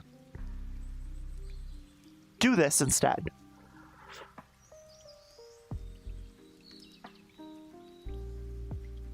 It's, yeah. As you see, a lot of the shit weighs heavy on me. It does. It probably will weigh heavy on me for a while. And I'm getting through it every day with the help of my friends and my family, old and new. I'm thankful that they're all there. And where I stand now is infinitely healthier and better. I can't stress that enough. I'm sure that there's more criticisms of me. And fair enough. Yeah. Some are valid, some are not. But I think I got the major ones out of the way. Unless I hear more later. To which then, I'll have more to say later. But I don't know. Let's talk about some good things for once. So I have my friends back. My old friends are back. My new friends are here. I have the good ending that a lot of people were hoping that I would have. Cool. Joined Little Space. And that has been a very positive change in my life. I became an acantha. Gaz took me in. That has been a massive positive thing in my life. And the people in the acantha family have been a massive positive group for me. I'm happy that I have my found family. And not just them, but I also have Hydro and Baiju. And my own found family.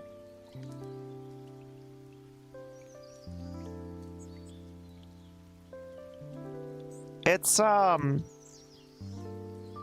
while I have my own found family, and they all have their own immense, wonderful quirks and have helped me,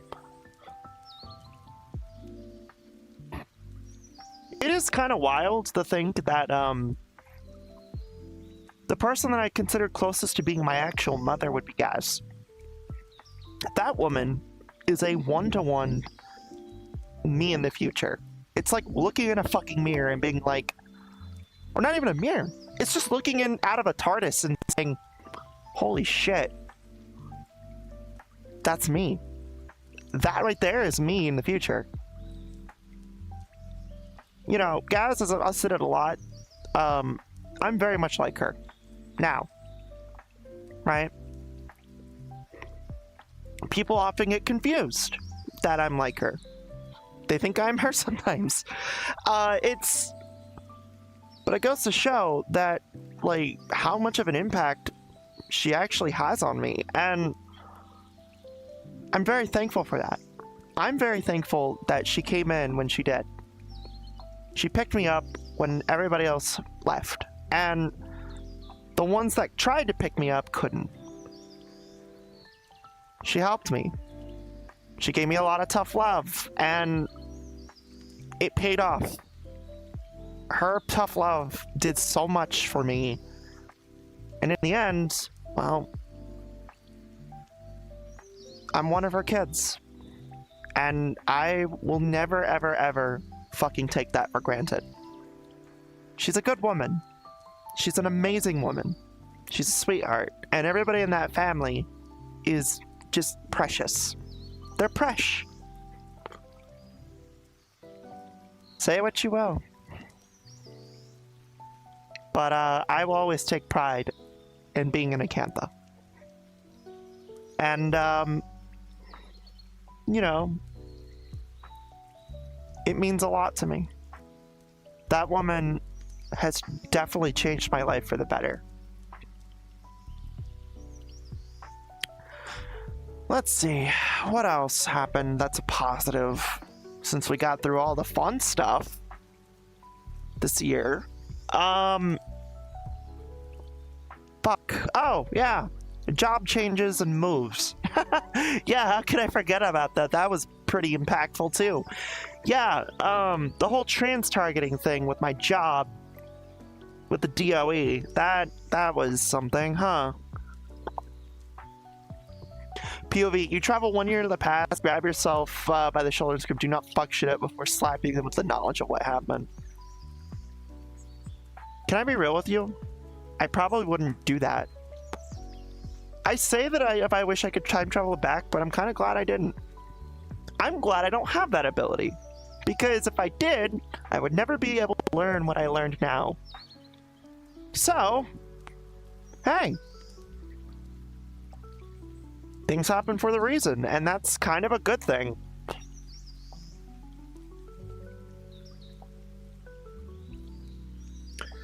Yeah, the whole trans-turreting thing with my job happened when I worked for the DOE. For those who don't know, I used to work for the Department of Energy with the WIP project out in Carlsbad. I can talk about this now because I don't live in that area anymore. So I used to live in a place called Carlsbad, New Mexico. And I used to work at a place called the Waste Isolation Power Plant. Or no, Waste Isolation Pilot Plant. The whole purpose of it, and this is stuff I can talk about because it's public knowledge, you can go look it up, is the whole purpose of it is basically to take in transuranic waste and stuff it into a mine, and the whole point of it is to seal that mine and for it to never be thought about again for thousands of years, and hope to God our descendants do not open it up, thinking it's treasure or some shit. I got targeted back in February due to some bathroom stuff, right? Basically, myself and 2 other trans women were targeted with a policy saying that we can't use the women's restroom unless we lock the door. And so I made a big stink about it, talking about how that they need to install locks because this is just basically targeted sabotage. They did. By the time I got back in April, they did. But it was in July did things start really ramping up. And you've heard me talk about this before. Basically, they gave me the okay to talk about, you know, correcting people on my gender, right? They gave me the okay, and then they backtracked it saying it was communication troubles and fired me for it. I was already on my way out, so it really wouldn't have mattered either way. So, also, bear in mind, this is when Doge came in, and they were doing everything in their power to hide me. So, that should say something. Anyway, I think that job at Whip really was, quite the fucking life experience, though. Like, if I had to, like, really be honest with myself, aside from the trans targeting shit, fuck, dude, I think, honestly, the job was such a fucking experience. Like, name how many people had the privilege of going down into a nuclear waste mine and looking at nuclear waste and just troubleshooting IT shit or doing audits. How many people have the opportunity to sit here and do meetings with senators, right, or congresswomen, or congressmen about fucking nuclear waste material?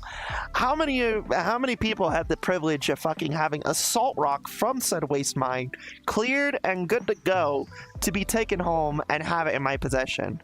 How many people have the fucking privilege of sitting here saying they hugged a fucking nuclear waste barrel that had nuclear waste in it and it was perfectly safe and I'm still alive and I have no cancer? Because contact waste is a fucking thing. How many people have the privilege to sit here and say, I have a TS clearance? And the best thing about that job for me was the fact I got to go to a place and work at a place I always wanted to go to. No, honestly, this is something I don't get often to talk about. I'm obsessed with nuclear shit. Like, I love the idea of nuclear technology. It is a TISM thing. It is. I fucking love it. Well, I'ma go. Take care, Flamie. I say you are someone interesting to discuss. Stay safe. Neku, you have a wonderful night, hon. Happy New Year if I don't see you on the New Year stream. But you have a wonderful time and welcome to the community. I do appreciate you giving me a follow. I hope to see you more. I do hope to see you more.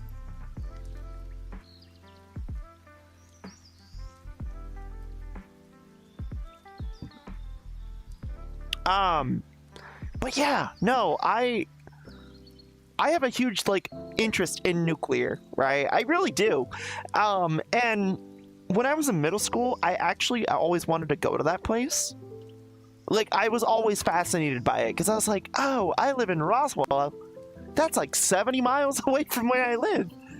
I kind of want to go there. And then a decade, like 15, 16 years later, holy shit, I was actually able to have the privilege to go down there and work there. And it was fascinating to me. There's something about being able to do something that you always wanted to do as a child, to finally be able to do it as an adult, that's just like, wow. Being able to be a part of that and be a part of that as a history is fucking awesome. That was probably one of the better things this year has to offer me, which was I got to be a part of that. Something that I wanted to go do or just go and visit. I didn't even just get to visit. I was a part of it. That is wild. And I'm very thankful that I have that privilege. And I got to take a bit of it home with me. I'm one of the few people who have a giant salt rock from the Whip Mine. And, well, I get to have bragging rights saying when it gets sealed up in like several decades that I have that. It was honestly a fucking treat. So, yeah. Yeah, I got targeted for being trans in the government. Whoop-de-fucking-do. Thanks, Trump. You and your fucking cronies are fucking evil pieces of shit. And your fucking party is the reason why I'm socialist, by the way. Fuck you. Fuck you. People have rights. Eat shit and fucking croak already. But, hey. You know what? What can I say? I'm very fortunate to have that experience working out there. Like I said, yeah, the euphoria is real with that one. And it really is. Genuinely, it is. Hey, mods, can you refund Zori? I don't have any puppy treats, sadly. I don't have anything. Gaz, anytime Gaz came in here, she would go into my jar and eat them.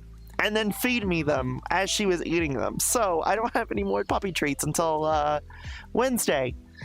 So don't worry. We'll get those filled up eventually.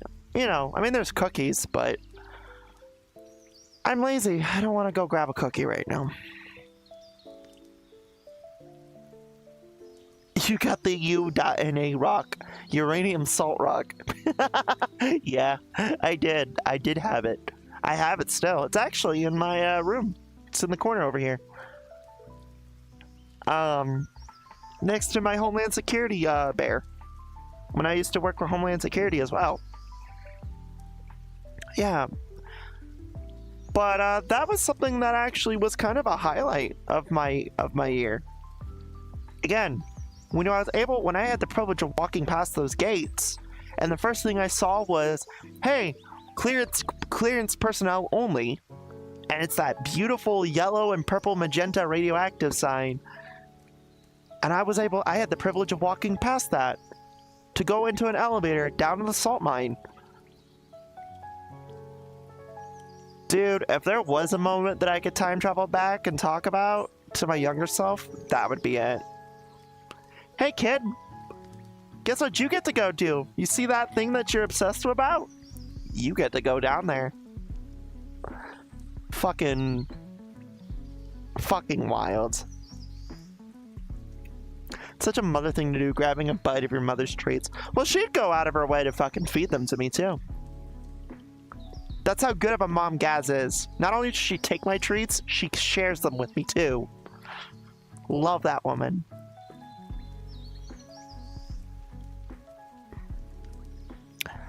Let's see. Oh, the move. Right. That was actually an interesting thing there, right? Because that only happened because of the Nikki drama. I'm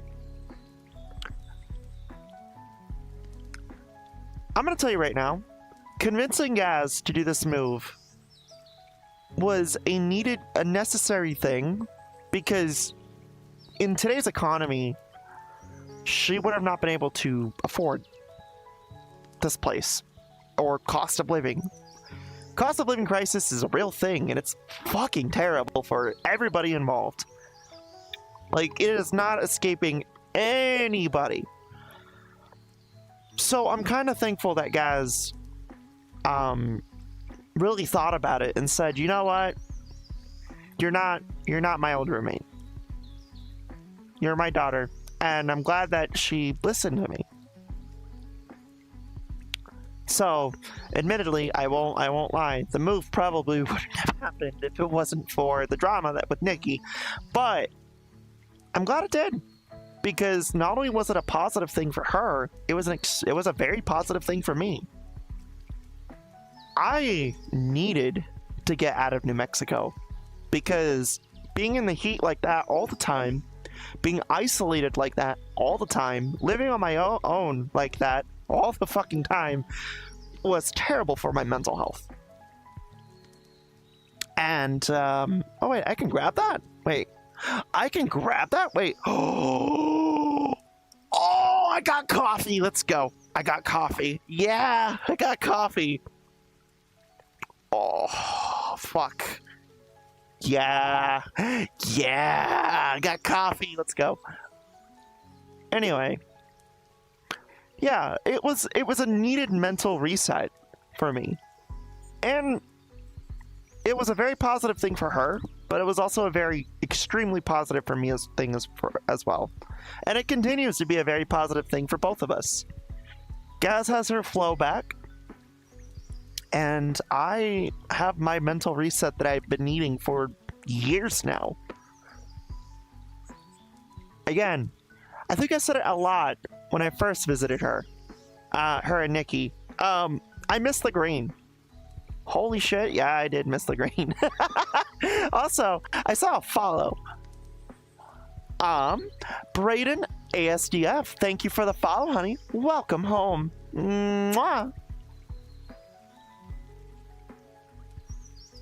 Huh. Thank you for the follow.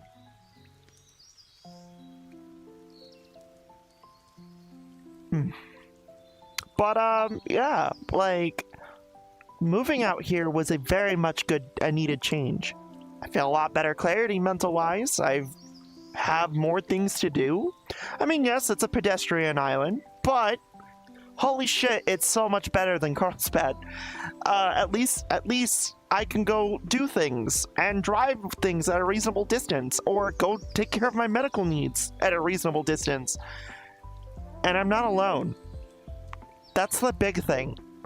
I'm not alone. That was something that fucked me up for years. I was alone. And me living on my own never really did feel right. I mean, so, yeah. When I say I owe Gaz a lot, I do. I owe her my life. She doesn't even realize it, but that woman saved my fucking life. She did. And I will forever be grateful for her. Because, like, that's my mom. I see her as my mom more than my spawn point, and yeah.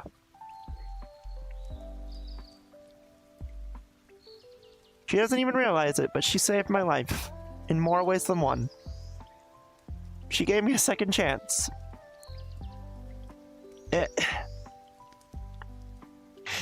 Hold on, I'm sorry, give me a minute. Fuck me.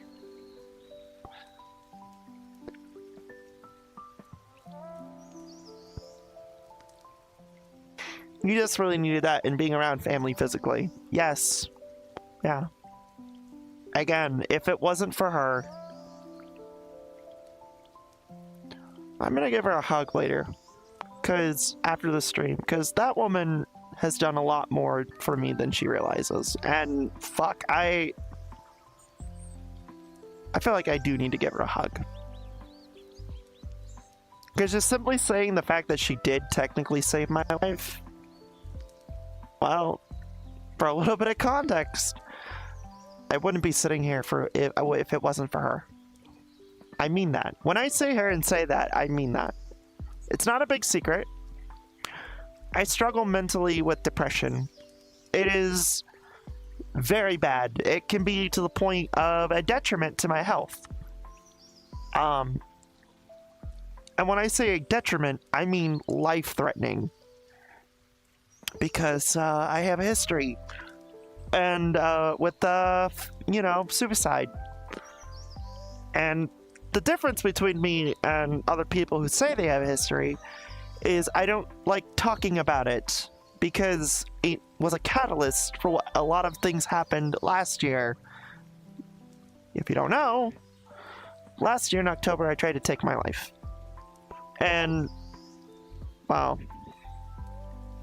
yeah. But At least it didn't happen again. And it's because of people like her. People like you, chat. People like my family and friends that I have now. The old, the new. I'm very fortunate. I'm very thankful. I'm very fortunate. And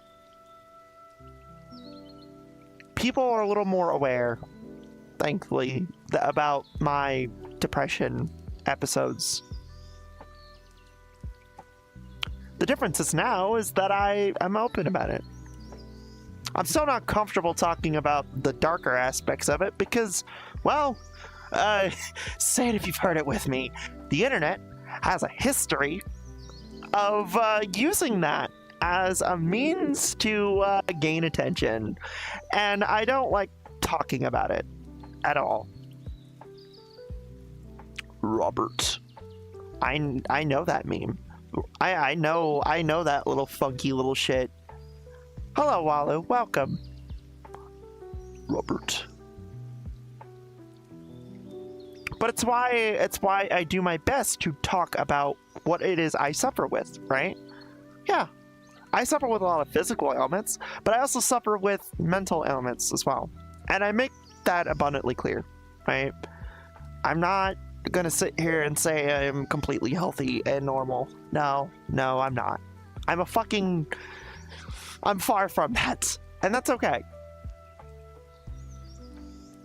But I'm not gonna sit here and lie to myself and sit here and say that the people who I have now are a big contributing factor as to why a lot of those symptoms tend to be alleviated.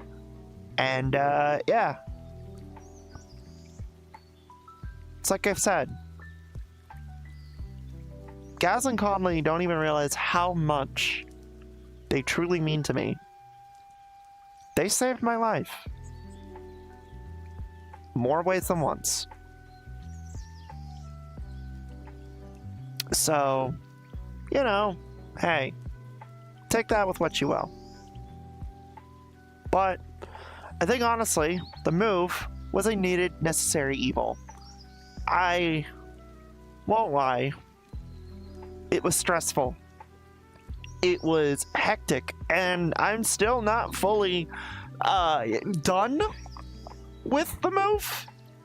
I still have rent that I am struggling to pay in the old place, because instead of just letting me walk away on the terms that I was supposed to walk away on, they charged me with another month of rent before I left. Instead of just taking my security deposit and just slapping on there. Nope, they would just expect me to pay $1,038 more. Because why not? So, to that place, go fuck yourself. I'll pay it when I'm ready. And, you know, just put it on my tab that I'll eventually pay off debt-wise, I guess. I don't fucking know. But, the move was definitely something that was a necessary need. I feel a lot better. I have a bit more of a, wow, you have some real douchebag landlords. Yeah, I've had some pretty bad experiences with apartments. My very first apartment was a Section 8 apartment, right? And the thing about it is it was a hub house, right? So, you know, see, tell me if you ever heard this. If you've been in Hub before, you would know that there's some programs that you would need to be a part of in order to keep your housing and keep your voucher, right?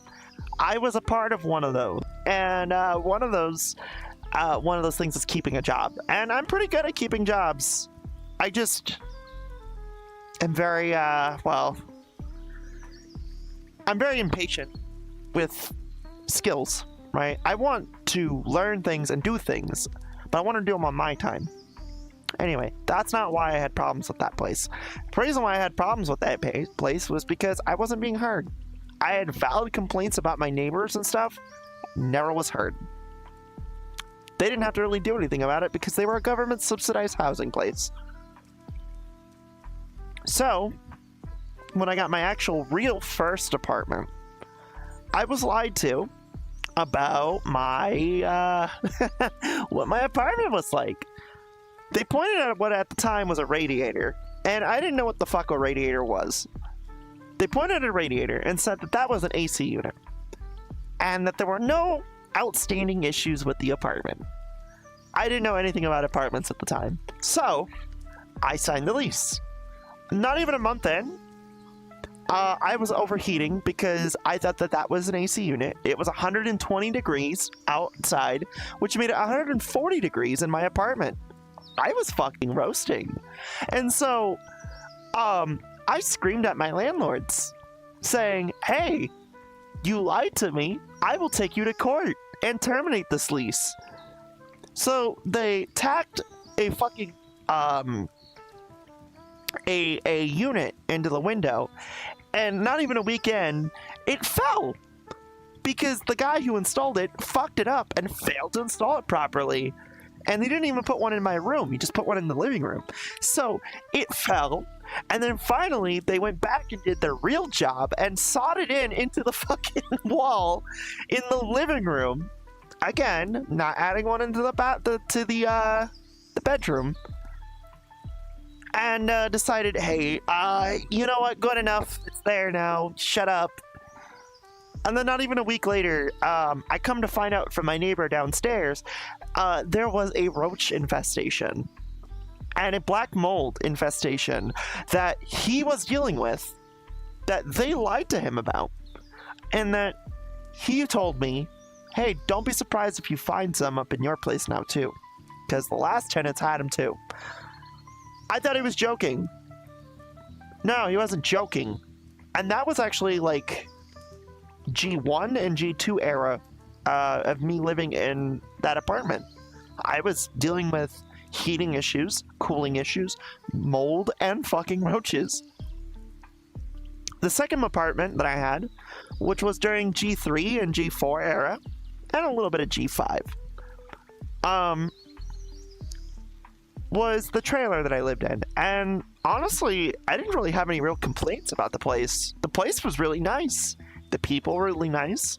The landlord was really nice. The rent was extremely nice for the 3-bedroom, 2-bath that I rented out. It was just the environment. That was it. And I only lived there because it was affordable, it was ready, and it met my needs that I needed. The last place before I moved here with Gaz, was, well, that was the place about the $1,000 landlord rent that I just talked about recently. There was really nothing wrong with that place.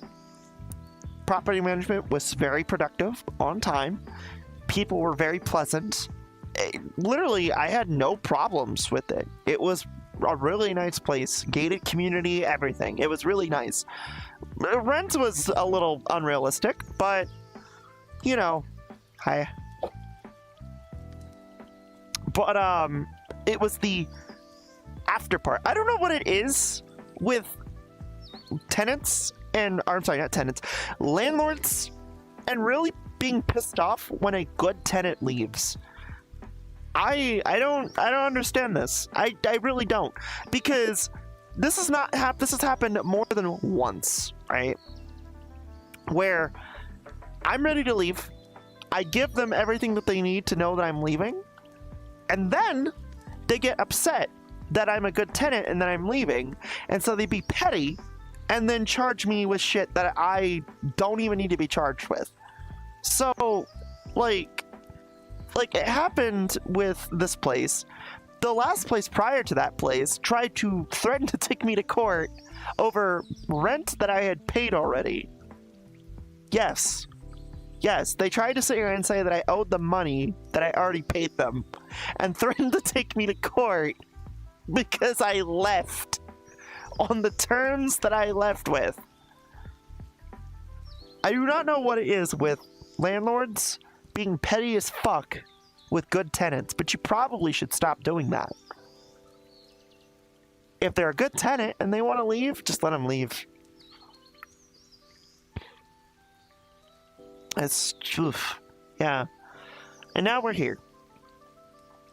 I'm really have no real issues whatsoever so far. I love my mom's.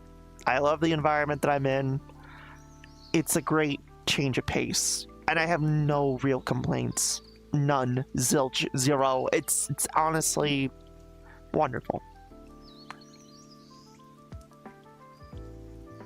They get upset because now they have to call in back rent from jerks who will never pay it. Oh, well, sucks to suck, I guess. That's unfortunate. So how is it that their back rent is my fault? How fucking cruel and unfortunate. I don't care. Anyway. Sucks to be a landlord. Maybe you should make your shit more affordable and realistic in the environment that you're, oh, I don't know, renting in, pricing it in, fucking taking environmental factors into consideration. Cost of living into consideration, economic factors into consideration. Probably shouldn't allow a stupid piece of shit AI to dictate what your rent pricing should be. Now, should you? Oh, yeah. I used to work with that fucking software too. Wanna know how? Because my old boss used to be a landlord. And he needed help with his fucking shit. I shit you not.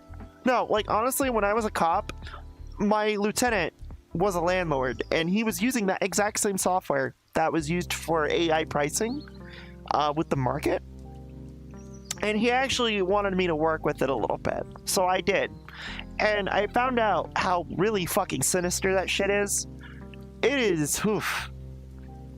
I honestly looked at him and I kind of said him dead to him. I'm like, sir, with all due respect, you probably should ditch this shit.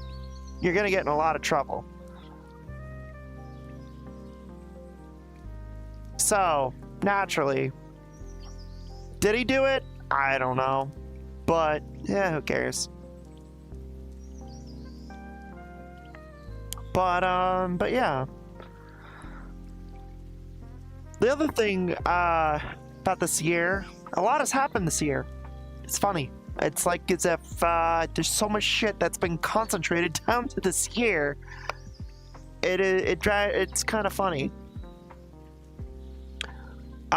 Regarding my IRL family, my blood family, right? The family that isn't my found family. Look, I'm never coming back.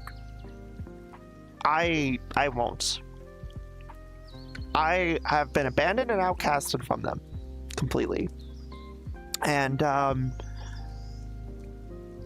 the way that things, from what I've been hearing, have been going with them, I want nothing to do with it. I'm a lot happier where I'm at. I feel more at peace with who I am as a person. And that's all I could ask for. Am I happy? Yeah, I am. Why is my happiness something that needs to be impeded on you? It shouldn't. So, I am happy to say, nothing has changed with what happened prior to last year with those people. So, the more you know.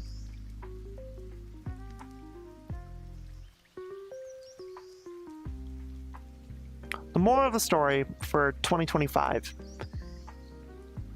People are fickle, people are fragile. Know your boundaries and just be. That is something I have had to learn. And I wouldn't trade this year for anything else. This year fucking sucked in a lot of ways. But, hey. That's the game of life. Right? Life is like a game of poker. Sometimes you get dealt really good cards and they're in your favor, but a lot of the time it's in the house's favor, and you're always going to get the shit cards. It's not about what type of cards you have, it's about how well you play them. And ultimately, yeah, you may eat shit a lot, but you're going to get that win every now and then, so cherish it. enjoy it. Because honestly, you don't learn from comfort. You learn from strife. So, stares at you. Stares at me, huh? It's cute. You're cute. How you doing, Dammy? I haven't seen you over here in a long time. What's up with you? You doing okay? I know.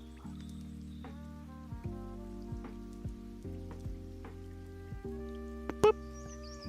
Anyway.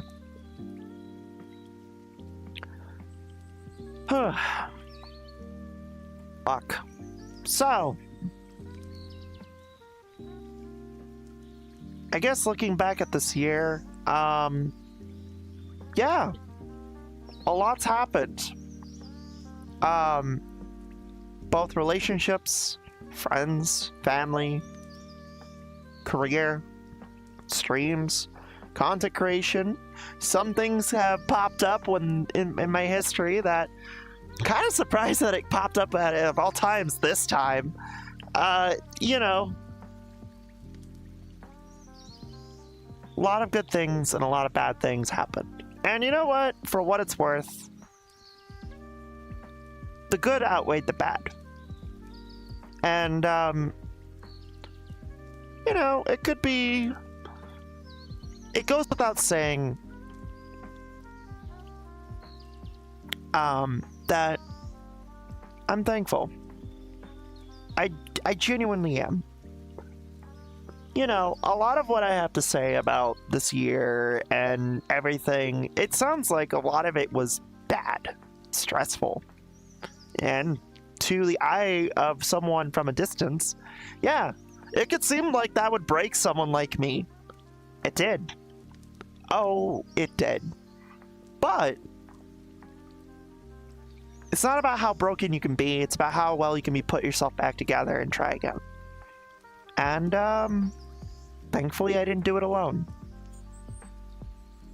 So, yeah. Thank you. Thank you for being here. Thank you for not giving up. Thank you for believing in me, and thank you for being you. Despite everything, you're still you, and that's what matters. And it means a shit ton to me that you are you. I think going into 2026, a lesson that I would like to share is never stop being you. Hold those that you keep close. Love them. Cherish them. Listen to them. Be you, but give yourself to others and just enjoy their company. That's important. Don't be like don't be me. I will always regret what happened. I hurt people I loved, and I paid the price for it. And thankfully, I paid it in a way that not only helped me, but it helped others. And while I could sit here and say that I didn't get everything I wanted, it's not a matter of what I got out of it. It's a matter of what I learned. And I hope that what I learned can help you. Because, admittedly,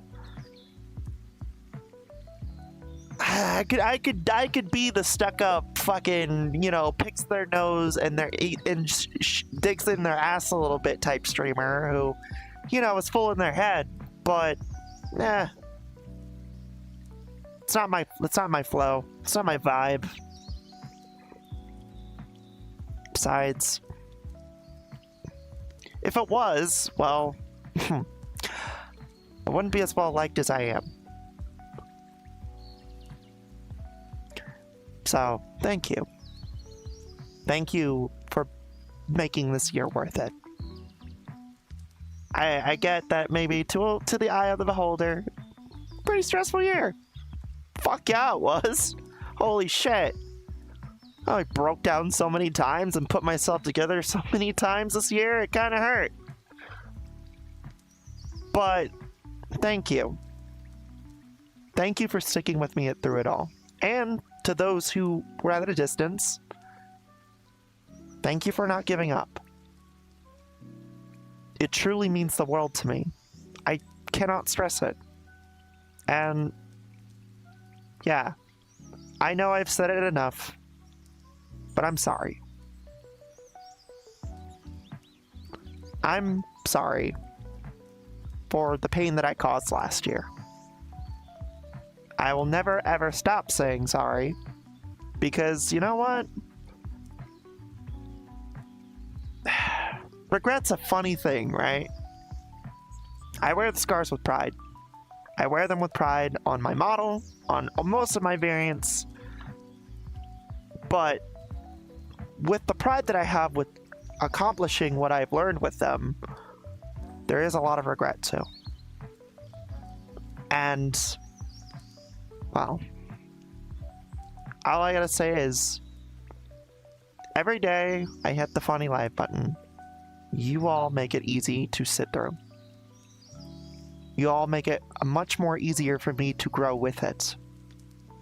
To grow with my demons, not fight them. And, yeah. I think that's the lesson for 2026. Grow with your demons, don't fight them. Because you never know. They might help you in the end.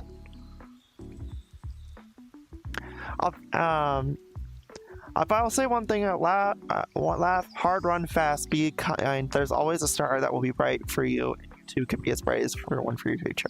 Exactly. Be what you want to be. I think I've said this before. I'll say it every year. I looked up to Etika, right? One thing that he said before he unfortunately passed away was, "Be the legend you want to be. Write your own book." And I follow that advice a lot because it's true. You're the one who dictates your fate. So then take hold of it. Do what makes you fucking shine. Do what makes you want to be happy. Do you a favor and make your light shine. It's important. Because, well, yeah, life is pointless. We're all fucking cosmic stardust. But it doesn't have to be pointless in the moment. So live, breathe, shine. Do that thing you want to do, right? Don't do the thing that you think is like primal instinct. I'm gonna go kill someone. Don't kill people, okay? Don't do that. Don't do that. Murder's bad.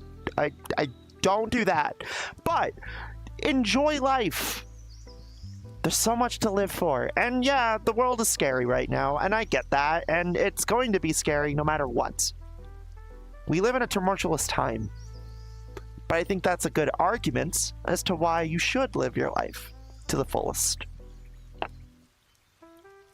Like Etika said, be your own legend. Write your own tale. But I'd like to add to that and say, be your own legend, write your own tale, and live it. That's important. It's very important. Live it. Don't just write it. But yeah, that was 2025.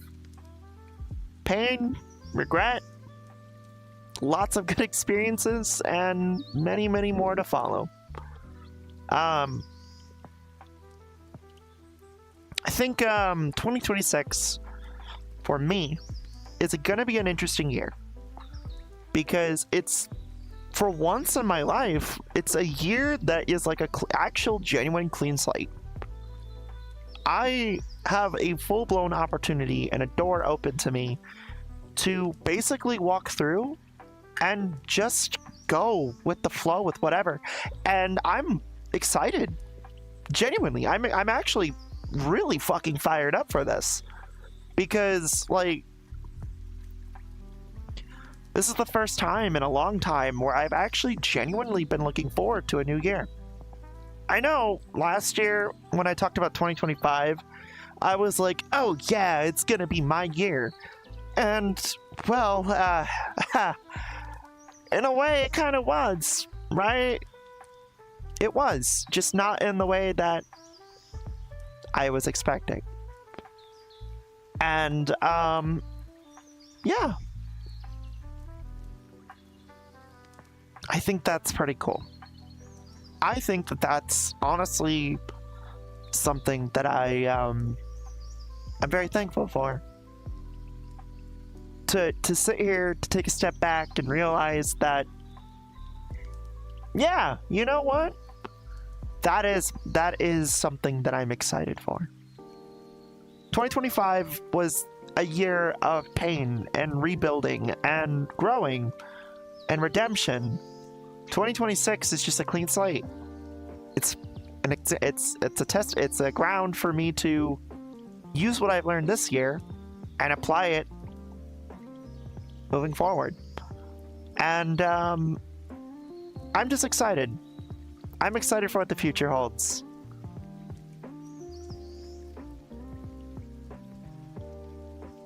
So, I haven't heard anyone say 2026 is going to be their year. Y'all must be scared. Well, people have valid reasons to believe why it's going to be a scary year for them. I personally am actually cautiously optimistic, which is rare for me. If you know me, you know it's pretty rare for me to say I'm optimistic about anything. But while the world is scary, our place doesn't have to be. So, I'm cautiously optimistic about next year. I think it's going to be a good year for this channel. I think it's going to be a good year for this community. I wouldn't sit here and confidently say that in this tone and in this way if I didn't believe it. Which is funny, because I did say something very similar last year, and then look what happened. But I also had a little bit of an ego issue as well last year. So, you know, hey, like I said. And look, my door is always open. I will never, ever slam a door on someone unless they hurt me or my family. And that goes without saying. And even then, with me, if you've hurt me, I try to make exceptions for people to rebuild and rekindle. But I will never, ever shut a door on someone. I will never do that unless you harm me or my family. And even if the remaining handful of people who don't like me don't ever reach out, please know that that is still there for you.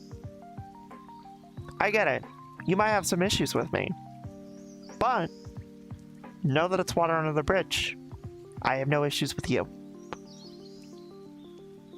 And besides, what good of it would be for me to actually have any to begin with? So, here's the 2026. I hope that year... Here's hoping that that year is a good year. And besides, that's not supposed to do that. Well, that's supposed to do that. Cheers.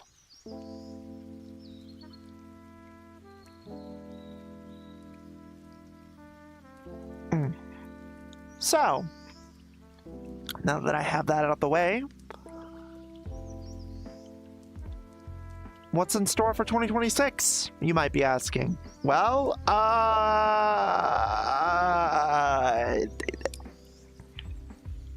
okay.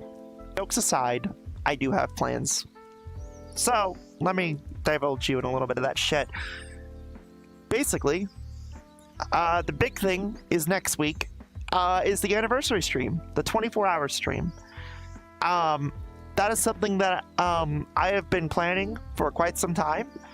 And shout outs to Tay. She's been amazing help with helping me coordinate that and give me ideas, as well as other people like Gaz and Eve and a bunch of other of my friends and family who have been very good at helping me coordinate this stuff. So I appreciate you. Thank you. I also would like to start coordinating and planning to have merch by the end of next year. In other words, you might have noticed it already, but there's a gold ticker on the BRB and the Starting Soon for Uwu Market. I am serious about this. I'm going to use this money that is collected, and I'm going to be putting it into merch. Yes, you will get that body pillow that you all want so desperately much. I don't know why. You all will get that that belly mouse pad or whatever. I don't know. Whatever Uwu Market provides me, you will get it. So, that is a plan, right? That is a hope for next year, for the end of next year, or at least by then. I also have several games that I will be continuing, series at least. So, for an idea, I'll be playing more Sunrise Kagura. I'll be playing more Yakuza. I will be playing No More Heroes 2. I will be playing, fuck, what was that one series that chat wanted me to play? Fuck, I couldn't, it started with a K. Kingdom Hearts. There we go. Right? And there's things that I've been wanting to do, like revisit Force Unleashed. I want to revisit Force Unleashed. And play the evil Sith shit on it, so that way we can go and, you know, say we did that. As far as ROM hacks are concerned, I'm ROM hacked the fuck out. I'm going to sit here and say this. What we have on the roster for ROM hacks is what you're going to get for a while. I am so tired of Pokemon, and the fact that it keeps taking up most of my segments is driving me a little batty. So, no more ROM hacks for a while. I also would like to start Season 4 of Super Show sometime next year. My hope is sometime in spring or sometime in summer of 2026. So, yes, we're almost done with Season 3. I do intend to start Season 4 this next year.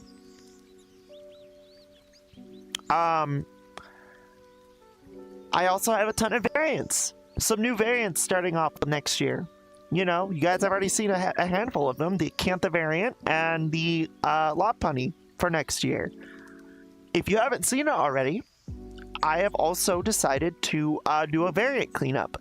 And I will be doing this moving forward every year. Because, fun fact, we have a lot of variants, and not all of them are well liked. Hell, there are some of them that even I look at, and I'm like, you make me want to hurl. So, yeah, basically, at the end of the year, we're doing variant cleanups. So, if you haven't taken part in that poll, go into the Discord and participate in that poll before January 1st. You have a few days. Please go vote. It is a multi-vote thing. Vote for who you want to keep. The least amount will be retired. Another thing that I would like to do is, and hear me out, I would like to start planning collabs again. Hear me out. This is something that was a suggestion by Gaz. Because, well, something that she pointed out to me was that I caged my heart a lot. And these collabs are something that I should probably do to help me not cage it so much. So, I don't know. Maybe we'll see some old faces again. Maybe we'll see some new faces. Maybe, just maybe, you might see, some very familiar faces that you all have been wanting to see again back here. Who knows? Who knows what 2026 will provide. I also know that Gaz wants to do some stuff with me. So, you know, expect some shit down the road with that too. Let's see. As far as segments are concerned, MCS, VRChat and Chill, Super Show, Warframe, these are things that are just going to continue as normal. With the exception of Warframe. Warframe, I would like to focus mainly on the update stuff. And then take a little bit of a break on it on stream. You might be wondering why that is. Wow. It's because I can only do the grind so much anymore. I am at the point in the game where all it is for me at this point is a funny number go up or, hey, major update, story time. And playing the game is addicting as shit, and I love it, but, yeah. Burnout is a bitch in that game. So, with that being said, I would like around the major updates, like the old Peace, Tau, anything moving forward, I'm going to be focusing solely on that stuff for roughly 10 parts, and then take a break from Warframe until next major update, right?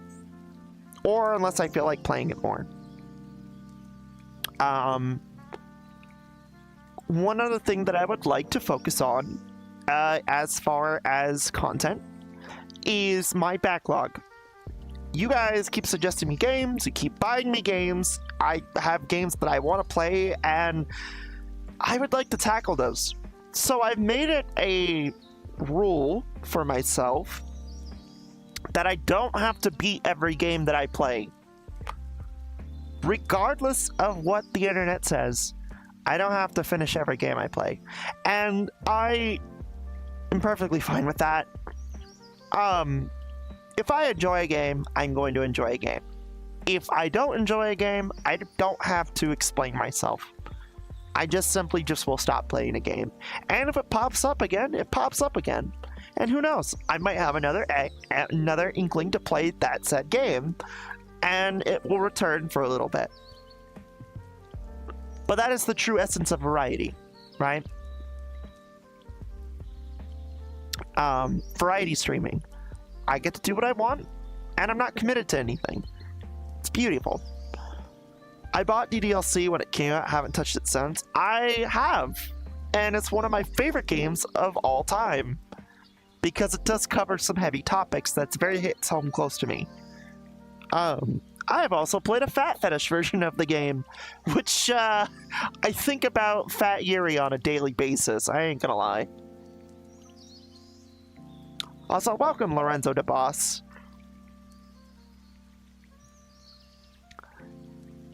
Wait, what? Yeah, I'm a fat fetish streamer.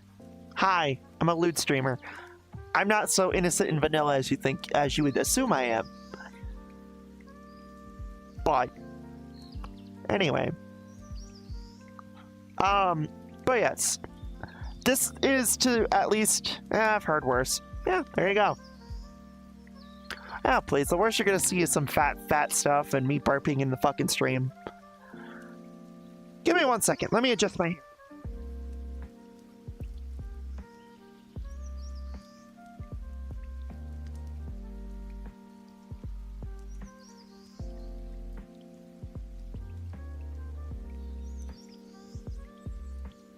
As a bartender, you hear shit you don't want to hear on the regular.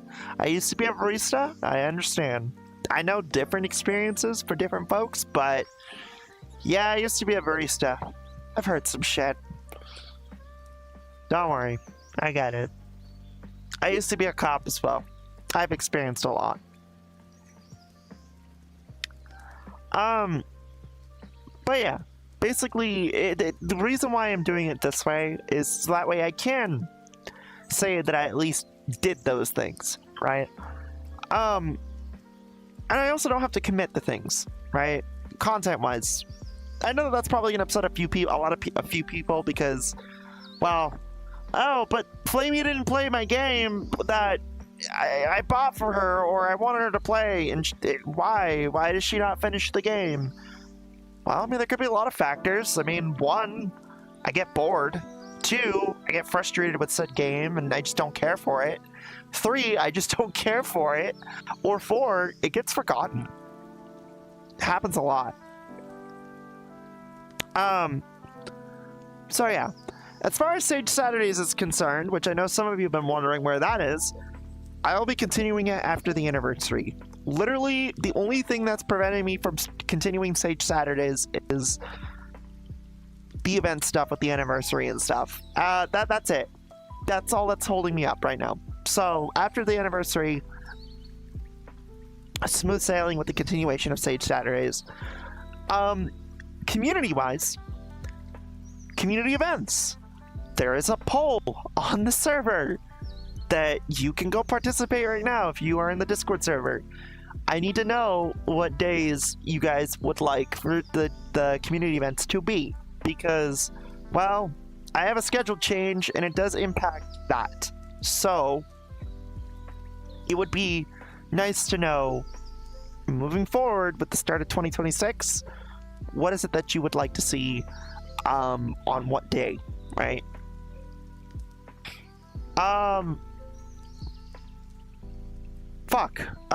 As far as the topic of there being a new iteration in 2026, no.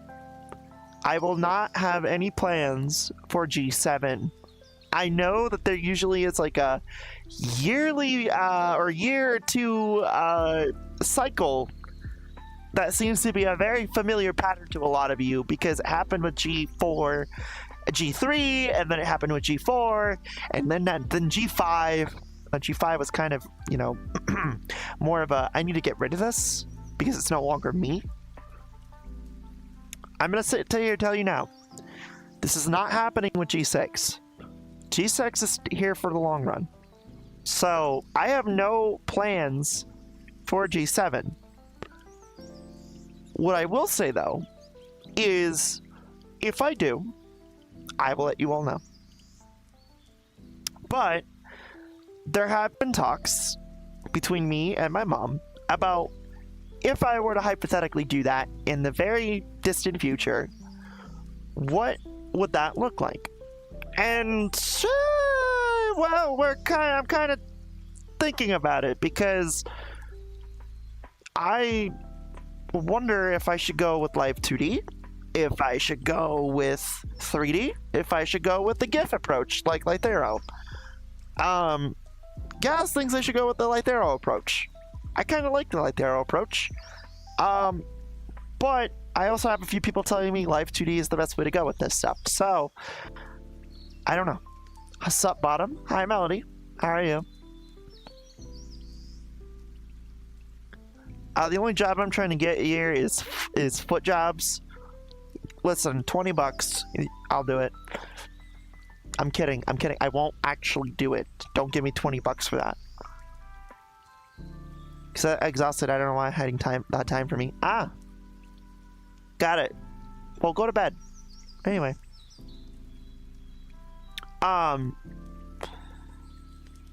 So, as far as G7 is concerned, there are no actual concrete plans. Even if, say hypothetically, like I said, we had a conversation about it, what would be the next approach with that? Or, hypothetically, if I threw a code name out there called Moonlighter, or, hypothetically, I'm visualizing the design and concept of her in the back of my head, there's nothing concrete. Nothing whatsoever. Nothing whatsoever planned for G7. Nothing concrete, baby! Hi, Nikki. How are you? Lythero, Flamie, or Flamethero? Yeah. But, you made dinner? That's good. But yeah, there's nothing planned for G7. Like I said, these are things that are just kind of thrown in the air. There's nothing planned. Don't expect me to reveal or plan anything crazy. You got tidbits of ideas for the very distant future. A code name, the fact that I'm even thinking about designs in my head, and what would be the route moving forward with it. With that being said, the reason why I picked Moonlighter, well, you're not privy to know that knowledge. Too bad. Anyway. But that isn't for 2026. Nor 2027. Probably in 2028. Maybe. I don't know. Who cares? I don't. I do, though. Maybe. You do, too. But the point being is Hearttaker is here to stay. So, don't expect anything at all when it comes to G7. People have been talking about it for some time now, and I really don't have... I have ideas. They're nothing concrete, baby. I can't. The wasteland needs me. Go to the wasteland, sleep on the fucking sand. You know, when I think about it, you getting rid of G5 is kind of like how I got rid of Trap Team. To be fair, the reason why I got rid of corruption the way I did is, and I've talked about it before, and I'll keep talking about it. During the drama, I got rid of corruption because I realized that model, that design, that variation of me, that iteration of me was no longer me. Genuinely, it wasn't. It was an amalgamation of everyone that I knew. It was me trying to be like everybody else. That wasn't me. And, well, I think that's pretty self-explanatory. Hearttaker very much is just 100% grade A, fat ass, wagyu ass, looking ass, burping, belching, slobby looking piece of shit me. And I love it. It's unapologetically me. And that's what I like about Hearttaker. So maybe Moonlighter, whoever she might be, in the very distant future, well, I'm sure she'll have better footing than, say, Hearttaker.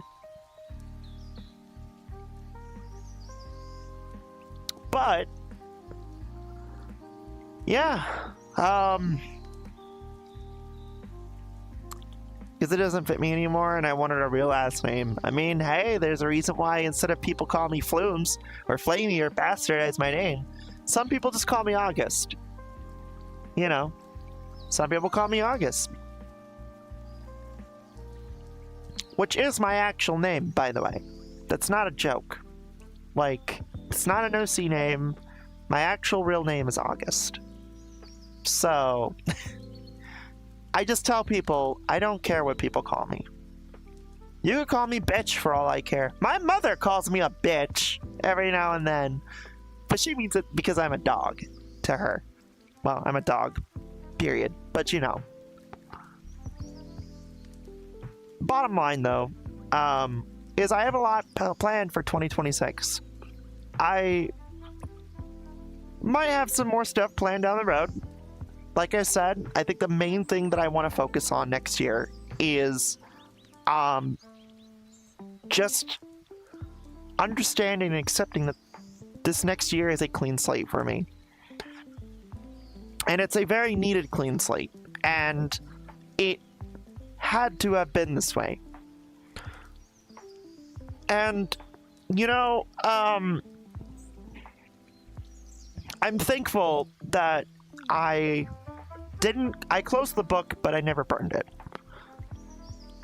If you want my advice, and if you had had enough of it, look, bad times are always going to be a thing. Close the book. Never burn it, though. You never know, you might need it.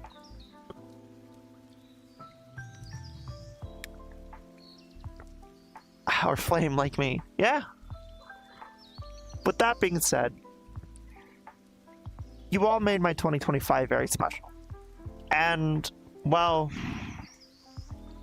admittedly, I think the last thing I need to talk about before I move on is my regrets. You know, I regret a lot, and I grieve a lot about a lot of things.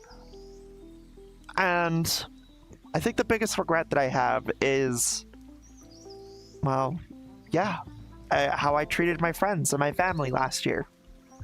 How it broke me, you know. It's odd. Because on one hand, it's a regret, but on the other hand, it was a necessary reality check. A wake-up call, if you will. It was something that needed to happen. And, well, I mean, I just regret that I didn't have that sooner. Because if I had that sooner, well, I wouldn't have to have gone through the pain that I had to go through to get where I'm at now. It's a double-edged sword, really. On one hand, I regret the choices that I made, and will. But on the other hand, I'm very thankful for the things that came after those regretful choices. Because, well, I'm happy. I have wonderful people in my life. I'm in a very much more comfortable environment. I have a loving family who cares about me, who cherishes me, who appreciates that I'm here, that I'm alive, and that I'm breathing. I have both my old friends and my new friends. And, you know, they're like silver and gold. And I'm thankful that I have you. The viewer, the chat member, the community member. Thank you. I cannot stress it enough. I cherish you. Because if it wasn't for your support, if it wasn't for everything that you do for me, and it might be something so stupid, you might think, Flamie, shut up. All I do is I sit and watch your content. Yeah, you do. You watch my content. But you don't know how much that means to me. That means to me and everybody else that does content creation. You support me, you support my friends, my family, you support a lot of people. And by doing that simple act, you contribute more than you realize. So thank you. You took this broken woman and you made her whole again. You gave her a purpose, and you helped her find herself. Aren't you proud? I know I am. So thank you. Thank you for 2025. And even though it's not done yet, I want to say this. I hope to see you on the New Year's Eve stream. We're gonna sit, we're gonna watch the bit, so basically 2025, we're gonna talk about each month in the same similar format as we did now. We're gonna go through the art of the year, we're gonna go through the statistics of, Twitch and YouTube, on what was the #1, whatever the fuck, and then we're gonna go through and reflect. Again, this year really deserved 2 parts. This first part was just to sit and chill and reflect on, give you guys some insight on where I stand. Hi Cuddle, by the way, we were just talking about you earlier when Connie was here. So, I definitely want to do some stuff with you, by the way, sweetheart.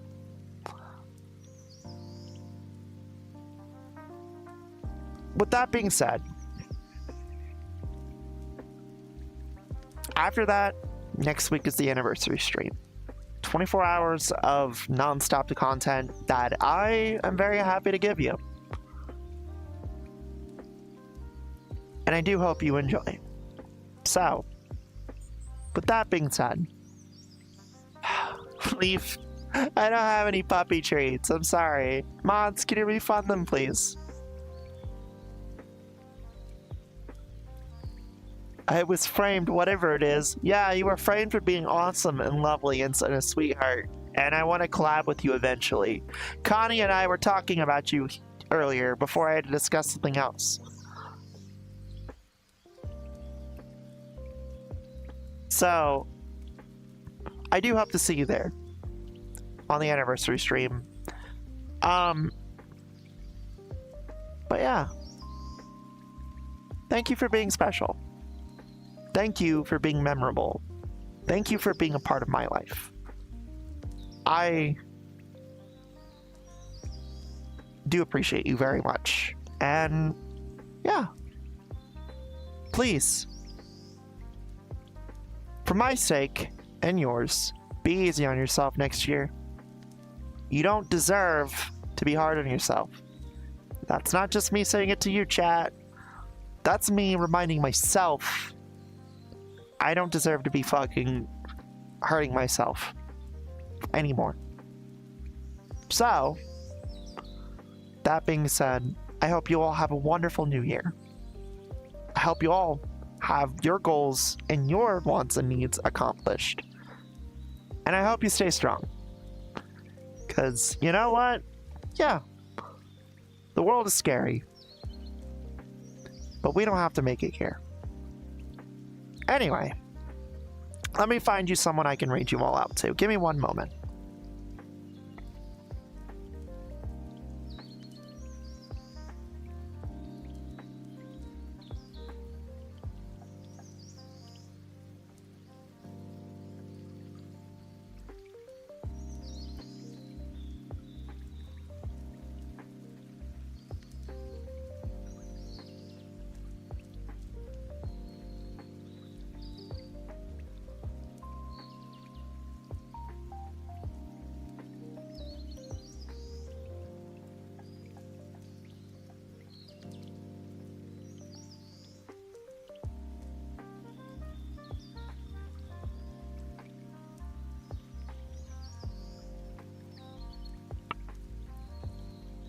Alrighty, y'all. I'm gonna give you all to Abby.